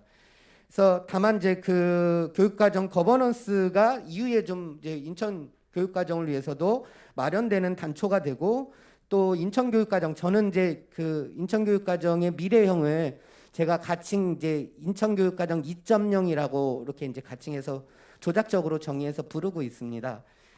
이것을 위한 이제 중요한 어떤 토대가 될 수 있을 것으로 기대가 됩니다. 다만 이제 그것의 출발점에 있어서 오늘 토의에서 제가 말씀드리는 내용들은 공식적인 이제 교육청의 정책 의견으로 정리된 것은 아니고요. 그래서 이제 그런 제한점들이 있다라고 하는 부분을 미리 말씀드리고 본론의 이야기를 드리도록 하겠습니다. 그 대체적으로 교육과정을 그 교육과정 거버넌스 체계에 기초를 해서 만들어가고 이제 내용을 만들고 설계를 해야 한다라고 하는 측면에서는 대체적으로 동의하시는 부분이기 때문에 그러면 인천에서 미래형 교육과정이 어떤 의미를 갖고 있을까에 대해서 먼저 생각해보고 미래형 교육과정의 설계와 운영에서 어떤 원칙들을 좀 우리가 가져야 할까라고 하는 부분들을 본론에서 말씀드리도록 하겠습니다. 아까 서론에서 말씀드렸지만 교육과정에 어떤 특별히 미래라고 하는 수식어를 붙인 이유는 우리 교육이 갖고 있는 어떤 특수한 문제의식 때문일 거라고 생각합니다. 과연 지금의 교육과정 체제로 학생들이 어떠한 이제 미래에 어떠한 상황에도 불구하고 학생들이 원하는 미래를 개척할 수 있을 만큼 자기 삶의 주인으로서 다양한 어떤 문제를 해결할 수 있는 역량을 갖출 수 있는 것인가에 대해서는 내부적으로 심각한 어떤 성찰이 필요하다라고 생각합니다. 지금도 그렇지만 앞으로도 더더욱 이제 새로운 지식과 방법을 통해서 해결하기 어려운 이제 예측 불허의 여러 상황에 이제 아이들은 직면하게 될 것이고요. 이러한 측면에서 미래 상황이 어떤 상황이든 간에 학생들은 교육과정을 통해서 스스로 그들이 원하는 미래를 향해 나아갈 수 있는 역량을 갖출 수 있도록 도와줘야 합니다.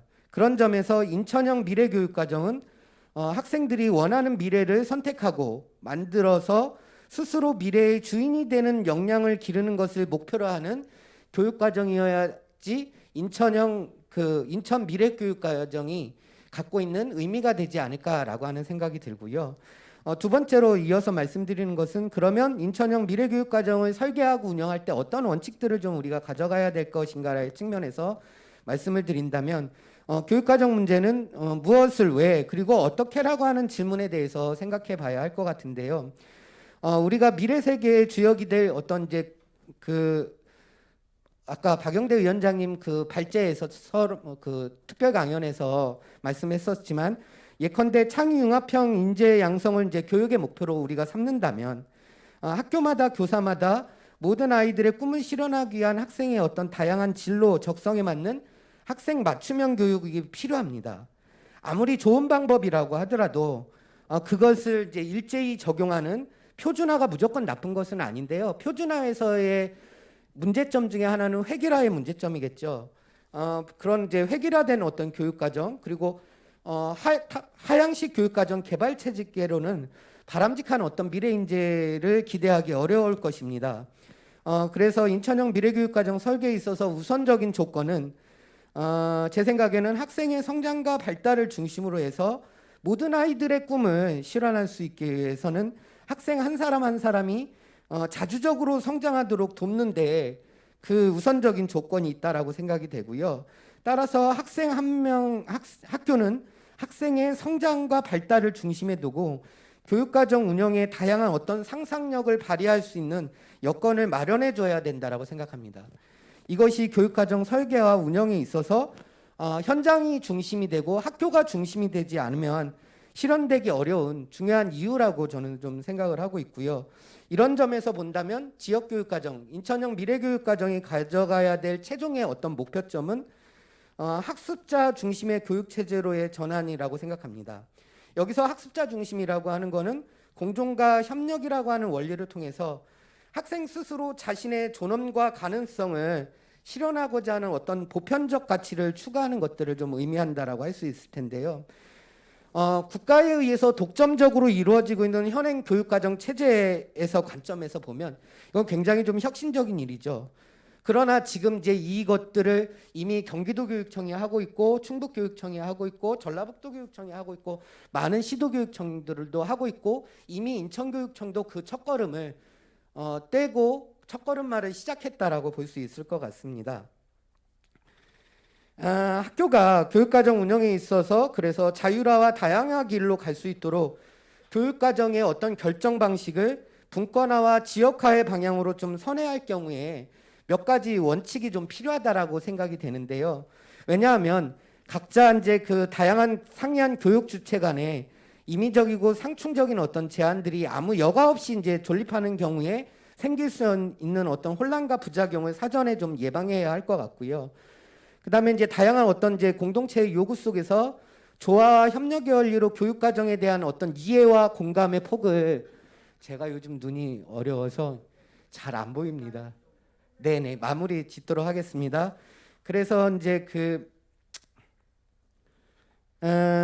이해와 공감의 폭을 좀 넓히기 위해서 이것이 좀 필요하다고 생각합니다. 그래서 제가 생각하는 이제 원칙은 새로운 교육과정 거버넌스 체제를 통해서 공동체적으로 같이 의사결정을 하는 원칙이고요. 두 번째 원칙은 뭐냐면 교육과정 공동체 간의 동반자적인 어떤 협력의 원칙입니다. 그리고 세 번째 원칙은 뭐냐면 현장 중심의 교육과정과 학교의 자율성을 확대하는 쪽으로서의 교육과정 설계의 원칙을 가져가자라고 하는 측면으로 말씀을 드립니다. 마무리 짓도록 하겠습니다. 평균의 종말이라고 하는 토드 로즈가 쓴 책에 인용을 좀 하겠습니다.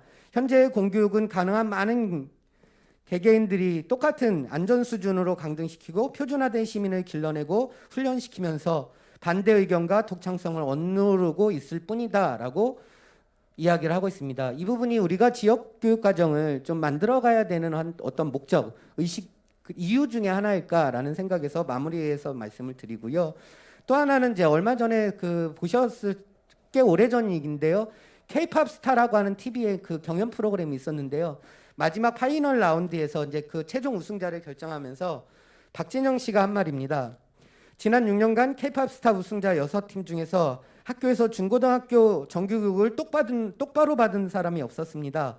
대부분 가정교육을 집에서 했거나 자유로운 환경에서 자신의 꿈과 세계를 펼쳐왔습니다. 오늘 이 무대는 자신의 생각을 가지고 자신의 목소리로 노래하는 사람을 뽑았습니다.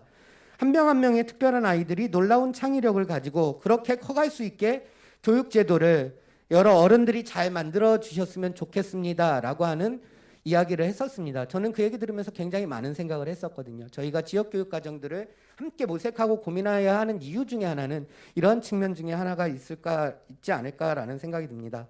마무리하겠습니다. 최근 교육 정책의 화두가 역량 학습자 중심, 역량 융합 및 연결, 대강화와 분권화, 자율화 등이 있습니다. 자기신의 생각을 가지고 자신의 목소리를 낼 수 있어야 해야만 교육과정이 한 명 한 명의 아이들의 삶의 맥락에서 개별 맞춤으로 설계될 수 있을 것 같고요. 또 학생 한 명 한 명의 다양한 삶의 맥락은 지역과 동떨어질 수 없습니다. 이러한 부분이기에 학교 교육과정의 자율성의 확대를 통해서 교육과정의 다양화와 특색화를 위해서 지역교육과정이 첫걸음마를 뗐는데 좀 더 풍요로워지는 어떤 토대와 단초가 교육과정 거버넌스 체제를 통해서 이루어지기를 기대해 봅니다. 예, 이상으로 마치겠습니다. 네, 감사합니다. 많이 열심히 준비해 주셨는데 시간 관계상 다 듣지 못한 점 좀 죄송스럽게 생각합니다. 두 번째 토론으로 넘어가 보도록 하겠습니다. 두 번째 토론 주제는 2030 인천 미래교육과정 지역성을 획득할 것인가입니다. 김종찬 선생님께서 토론 이어 나가시겠습니다. 마찬가지로 시간은 10분입니다. 예, 저는 그 인천의 남동구에 있는 동인천 고등학교의 1학년 일반 담임입니다. 예. 만나서 반갑습니다. 그리고 교육분과에서 미래교육위원회 교육복지분과의 위원으로 활동하고 있습니다. 예. 오늘 이 그 뜻깊은 자리에 제가 그 토론자로 이렇게 소환이 됐는데 세바시도 한 15분 정도는 하는데 이 10분 동안 이거 인천의 교육과정에 대해서 11페이지를 말한다는 게 참 이렇게 난감해서 이 사실도 어제 알아가지고 제가 부랴부랴 파워포인트를 만들었는데 요점 정리를 해서 간단하게 토론하도록 하겠습니다.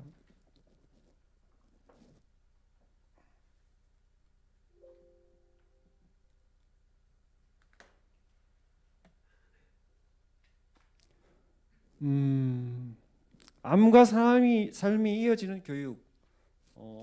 오늘과 내일이 오늘의 행복이 내일로 이어지는 학교. 이것이 저기 동인천 고등학교의 교육 비전이에요. 예. 좀 약간 다르게 요약을 해봤는데 저는 교육 과정에 대해서 이렇게 물론 그 혁신 교육 과정 그 연수라 직무 연수라에서 한 60시간도 한 5년 전에 받은 적이 있고 뭐 일반 선생님들이 교육 과정에 대해서 생각하는 그것에 대해서 굉장히 협소하고 뭐 이렇게 임용고시 준비할 때나 좀 많이 이론적으로 모형에 대해서 연구를 하는데 학교의 일반 교사들 현장 교사들은 주로 이제 저 같은 경우에 담임의 그 학급 운영, 학급 경영이라고 그러죠. 그런 거라든지 저 같으면 미술 교사를 하고 있는데 미술과의 연간 계획 그러니까 평가 계획이라든지 뭐 이렇게 한 학기를 어떻게 가르칠 것인가 수행 평가 기준을 세우고 뭐 수행 평가를 뭐 100%로 할 것인지 뭐 이런 식으로 평가 계획을 세우는데 이렇게 거의 2월, 3월을 다 보내요. 이렇게 어떤 평가 기준을 세우고 그 교육과정 이론서에 보면 뭐 백워드 뭐 교육과정이니 뭐니 해서 뭐 이렇게 뭐 준거 기준 평가 기준 수행 평가의 기준이라는 이런 엄청난 어떤 세밀하게 짜라고 하는데 사실 가르칠 때는 물론 평가할 때는 그렇게 하지만 그 평가가 모든 학교의 교육과정은 아니기 때문에 어떤 그런 어떤 학교에서 행정적으로 일선에서는 가장 힘든 것이 이제 평가 계획 수립하는 그것이 가장 힘든 하나의 일이라고 여기면 됩니다. 그래서 저는 교육과정이라는 것은 뭐 건축가가 집을 짓는 것과 같이 집을 설계하는 것이라고 이렇게 생각하는데,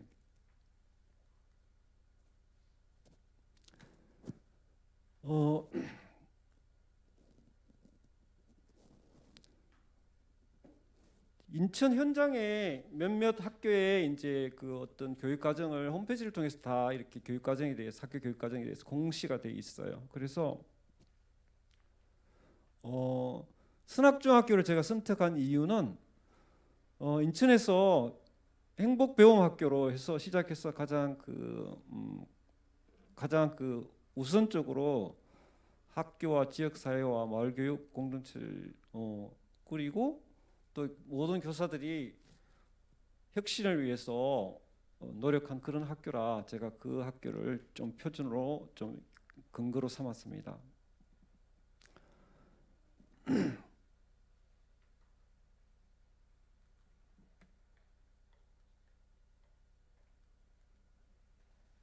잘 안 보이네요. 예. 여기 교육과정을 제가 그 1학년, 2학년, 3학년 그 교육과정을 이렇게 편집해 왔는데, 여기 여러분들 보시는 페이지에도 보면 나와 있을 거예요.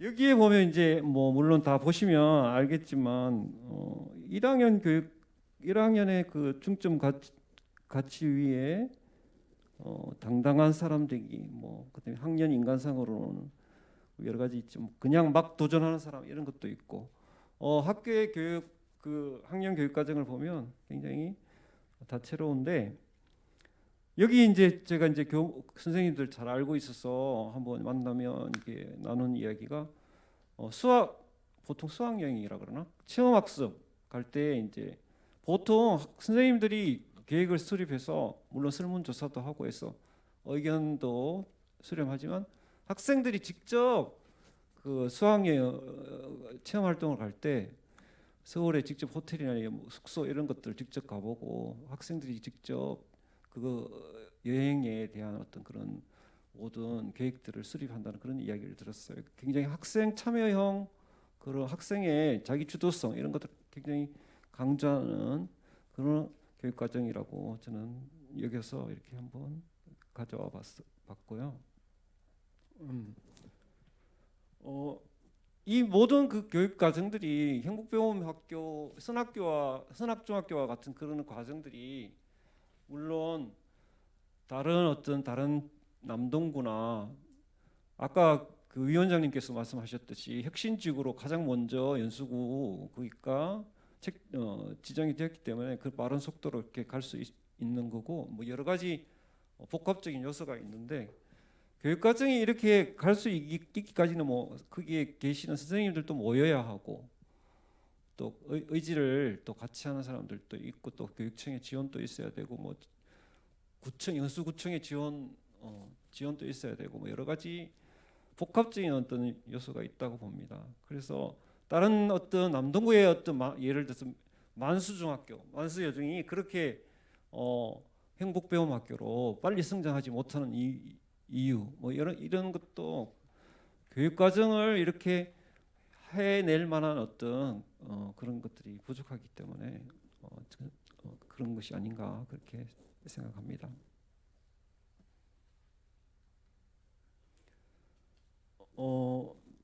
다음으로 이제 본론 두 번째로 이제 국가교육 과정이 아까 그 발제자께서도 말씀하셨고 옆에 계시는 이계명 장사님도 말씀하셨는데, 국가교육 과정이 그 프레임이 너무 강력해서 고등학교의 일반계 고등학교 같은 경우에는 예를 들어서 시수가 예를 들어서 3년 동안 200시수를 배워야 된다 그러면 그 가운데 들어가야 될 각가지 그 과목들이 있는데, 기초 과목, 공통 과목 뭐 이렇게 여러 그 과목들이 있어요. 기초 과목, 탐구 과목, 뭐 체육, 예술도 해야 되죠. 생활 교양도 해야 되죠. 그다음에 3개년 동안 그 계획이 1학년 입학하는 순간부터 이렇게 딱 짜여지거든요. 교육 과정이 고등학교 1학년 들어오면 딱 학교 운영위원회 통과해서 이게 심의가 되는데, 그 3학년 1학년 때부터 출발해서 3학년 졸업할 때까지 그 교육까지 시수가 딱 정해집니다. 그러니까 그 프레임을 중간에 약간 바꿀 수도 있지만, 예를 들어서 한국사 6시간은 6시간은 국가에서 이거는 절대 교육부에서 절대로 이렇게 6시간을 덜 이수하거나 이걸 나누어서 다른 학년에서 2시간 이수하거나 3학년에서 4시간 나눠서 할 수 없는 거예요. 한 학년에 무조건 3-3으로 하든지 1학기 3시간, 2학기 3시간 하든지 이런 식으로 이수 기준을 못 박아놨기 때문에 그 프레임이라는 것은 굉장히 강력해서 다른 어떤 교육 과정을 운영할 수가 없는 그런 시스템이에요. 이 단적인 예로 한국사 이야기를 했지만 교육 과정을 짜는데 그런 어려움들이 일반계 고등학교에는 있고,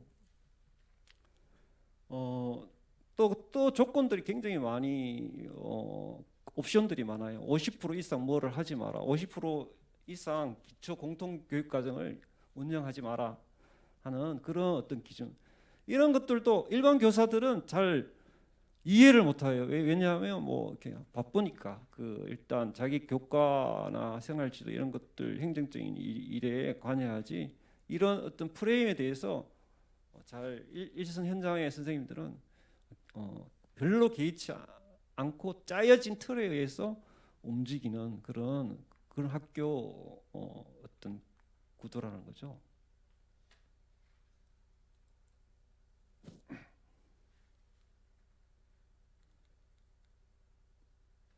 서울시 국가 교육 과정의 대강화를 말하면서 서울시 지역 교육 과정을 살펴보면 이렇게 이런 미래 사회를 이끌어갈 핵심 역량으로서 지성, 감성, 건강, 인성, 시민성을 키워주는 교육 과정, 뭐 이런 식으로 여백을 두는 교육 과정, 이런 것들을 강조하고 있더라고요. 네. 무엇을 아는가에서 무엇을 할 수 있는가에 중점을 두고 수업 및 평가를 연계하고 관리하는 순환적 교육 과정을 기술하고 있고, 교육 과정의 문제는 오늘날의 문제가 아니고 오랫동안 재구조화하고 뭐 이렇게 논의되고 시대에 함께 이렇게 재구조화했다, 뭐 이런 말씀을 드리고 싶고, 마지막으로 제가 이렇게 짧은 시간 안에 결론을 맺어야 된다면, 2030 미래 교육 과정은 지방 자치가 더 이제 심화된다고 보고, 지역이 교육에 대한 협력과 거버넌스가 이루어져 학생의 자기 주도성이 용이할 수 있도록 여러 분야에서 지원하고, 마을 어디에서도 접근성이 가능한 환경 시스템을 만들어야 된다 거죠. 지금 코로나19로 인해서 굉장히 학습 결손이나 학습 격차 이런 것들이 굉장히 우려스러운데, 이 집에 뭔가 이렇게 그런 어떤 환경이 구비되지 않은 학생들은 핸드폰으로 만약에 원격 수업을 한다는 그 자체가 그것도 상당한 문제가 있고, 원격 시스템에 있어서 어떤 학생의 환경, 가정 환경 이런 것들이 구애받지 않도록 지역 사회가 노력을 해야 된다는 거죠. 어떤 센터가 있어서 PC방이 아니라 그런 게임 위주의 어떤 그런 방이 아니라 지역 사회가 학생들의 코로나19로 인해서 어떤 거점형 어떤 그런 센터 이런 것들을 마을이 구청이든 그런 어떤 기관이 맡아서 좀 노력해야 된다, 그런 것들을 제가 말씀드리고 싶습니다. 고교 학점제는 지금 너무 논란이 많아서 그런데 이런 반대 입장도 있다는 거죠. 고교 학점제는 기초가 이제 튼튼해야 되는데 아이들이 기초에 대해서 부족한 아이들이 너무 많아서 그런 고교 학점제는 학생들의 기초를 튼튼히 하는 것이 아니라 유행만 열심히 쫓도록 내모는 그런 제도가 아닌가, 이렇게 말하는 시각도 존재한다.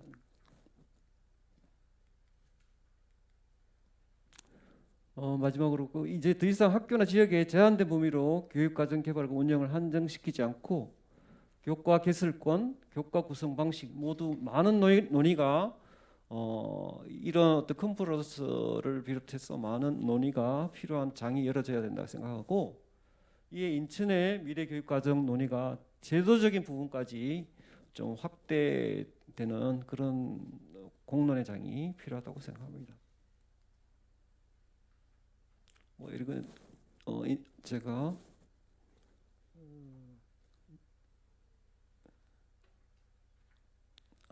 여기서 마치도록 하겠습니다. 예. 네, 이제 세 분의 발제와 토론을 다 들었습니다. 이제부터는 종합토론과 종합토론을 진행하고자 합니다. 사실 좀 시간이 충분했더라면 오랜 시간 종합토론과 질의응답을 진행을 했을 텐데요. 지금 시간이 굉장히 많이 딜레이가 돼서 질문이나 의견은 제가 나중에 연구사님하고 장학사님하고 선생님께 제가 보내드려서 좀 추후에 받고 홈페이지에 공유하는 방식으로 진행하고자 합니다.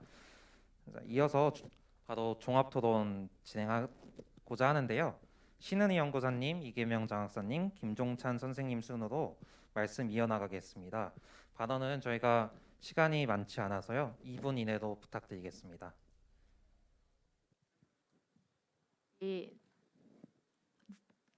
다른 분들 의견도 더 들으면 좋을 텐데요. 앞으로 또 저기 앞에 방법을 활용해서 제 의견 있는 부분은 다음에 또 말씀을 드리도록 하고요. 두 분 선생님들이 말씀하신 부분에서 이제 첫 번째 미래라는 부분이 그래도 왜 붙어야 되는가라는 부분 말씀하셨는데, 늘 어떤 문제라는 거는 늘 똑같은 것 같지만 그 시기에 또 특성과 맥락이 있기 때문에 이제 그런 부분에서 말씀을 해주신 것 같아요. 그래서 저는 뭐 어떤 명칭을 붙이든지 그런 것들이 서로 합의되고 개념 규정된다라면 그거에 따라서 맞는 어떤 환경 설정과 뭐 정책 수단과 이후에 어떻게 되었는가 평가 속에서 또 발전하는 거기 때문에 어떤 이야기도 붙어도 상관이 없지만 조금 더 우리가 명확하게 알려면은 2009도 미래형이었고 뭐 다 미래형이란 부분에서 특히 이번에 한다라면 오히려 그 뒤에 말씀하신 어떤 뭐 2.0, 3.0 우리가 이 수준이 어떤 정도인가를 서로 좀 명시적으로 알 수 있는 부분도 어떤 정책에서는 좀 필요할 수 있기 때문에 그런 것도 괜찮겠다는 생각이 들고요.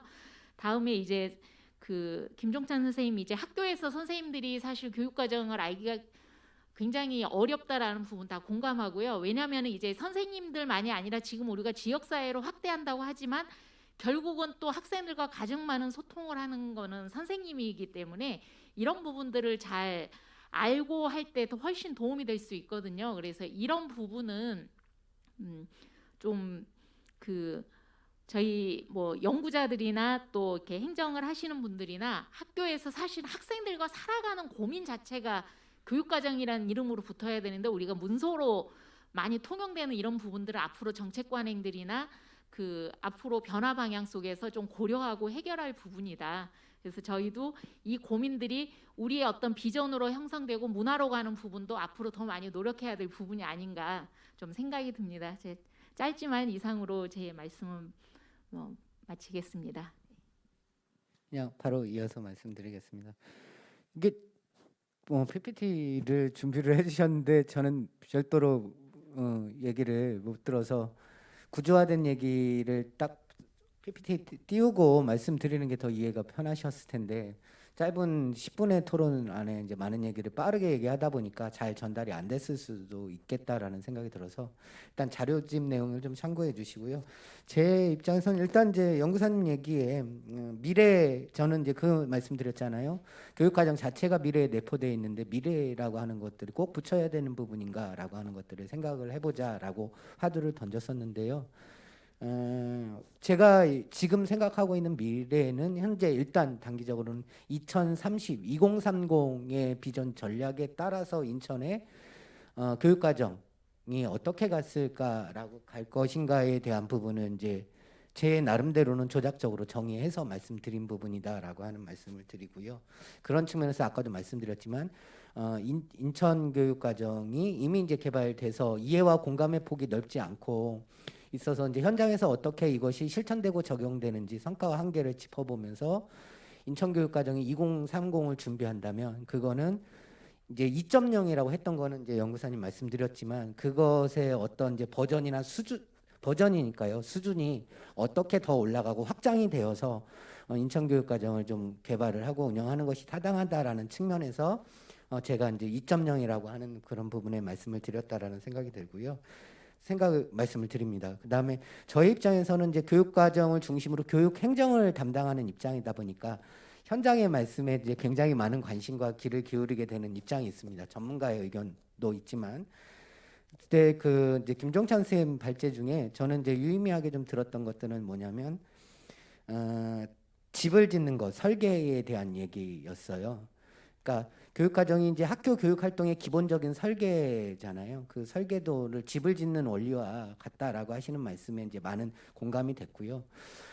제가 이제 교육과정의 새로운 거버넌스 체계를 구축하고 운영하는 원리 중에 하나는 현장 중심의 교육과정의 원리입니다. 학교 현장 중심. 그 현장에 학교에는 이제 선생님들이 포함되어 있는 거고요. 그랬을 때 저는 이제 그 신영복 쌤의 목수가 그리는 집이라고 하는 글귀를 처음처럼이라고 하는 책에서 이제 굉장히 감명 깊게 읽는 스타일인데요. 일반 이제 집을 짓지 않는 일반인이 그리는 집의 순서는 지붕부터 그리죠. 근데 목수가 그리는 집을 그리는 순서는 기둥부터 그립니다. 땅을 파고 그 위에 기둥부터 그림을 그린다라고 하는 내용인데요. 실제 지금까지 교육과정을 설계하고 운영하는데 소수의 전문가와 소수의 그들만의 리그에서 교육과정을 만들어내고 그것을 탑다운 방식으로 학교에 적용하라, 실천해라 라고 하는 방식으로는 이제 문제가 있는 거고요. 사용자 중심으로 현장의 선생님들 의견과 현장의 학교에서의 이런 실천 사례들, 혁신학교의 실천 사례와 마을 공동체를 통해서 마을 연계교육과정으로 실천하는 사례들을 담아서 상향식으로 이렇게 개발되어야지 좀 의미가 있다라고 하는 측면에서 그것에 대한 의미를 부여하고 많이 공감하는 부분이었습니다. 감사합니다.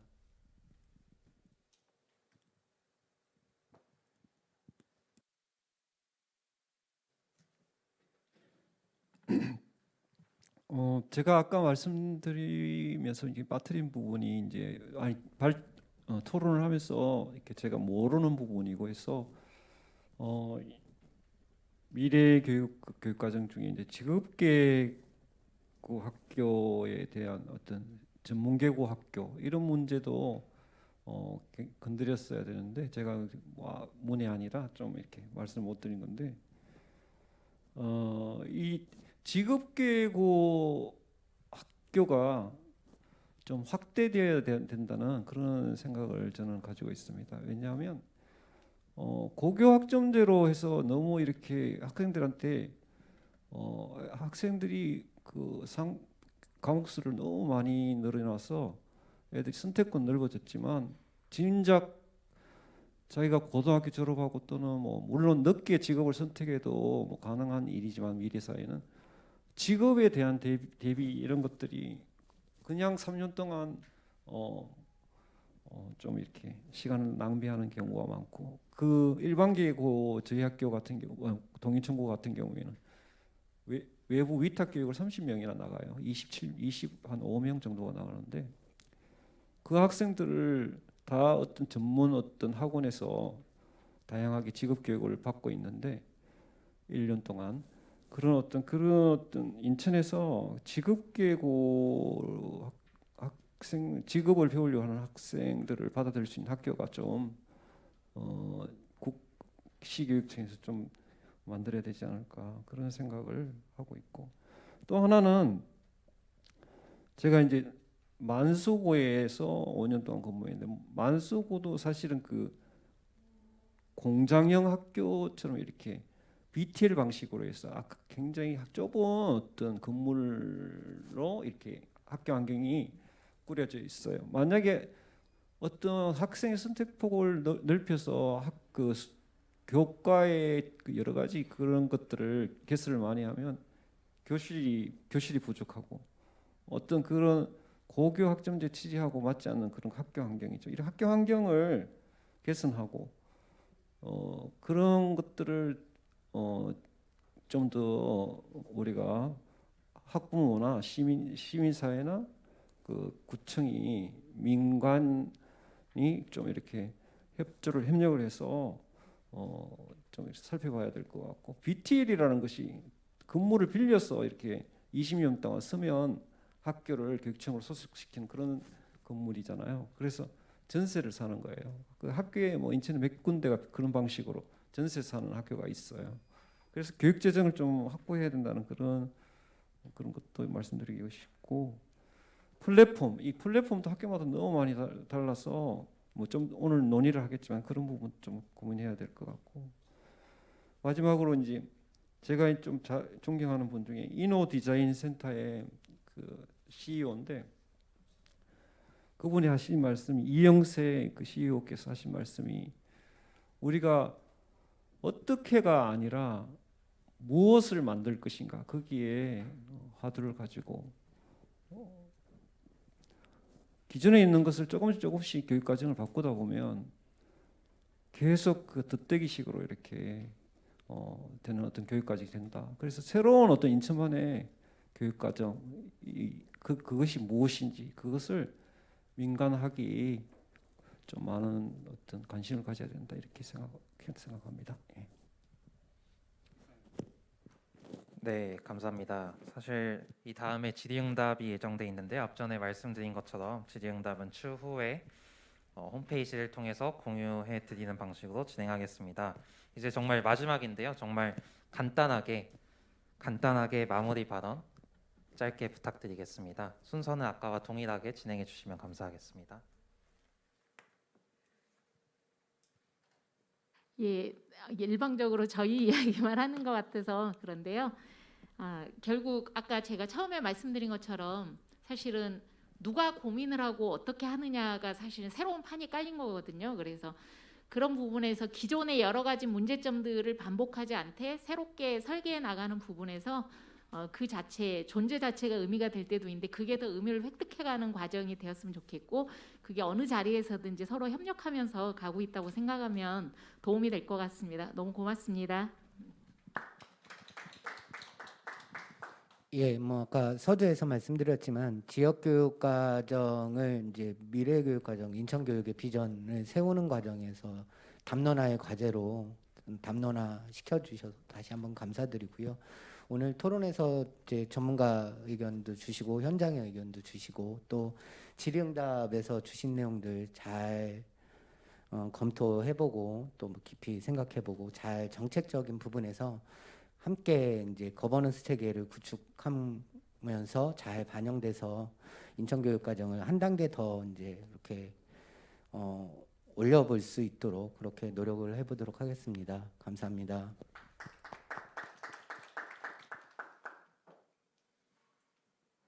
네, 이번 기회를 통해서 우리가 굉장히 좋은 어떤 기회라 생각하고, 저도 교육 과정에 대해서 이렇게 깊이 고민해보고 이렇게 살펴본, 탐구해본 적은 태어나서 처음인 것 같아요. 이 좋은 기회를 미래교육위원회에서 주셔서 저도 좀 많이 배우는 계기가 되었고, 앞으로 그 민간학이 좀 더 많은 공론의 장이 열려서 이런 지역 교육, 인천 교육에 대해서 미래가 좀 더 희망이 넘치도록 했으면 좋겠습니다. 예, 감사합니다.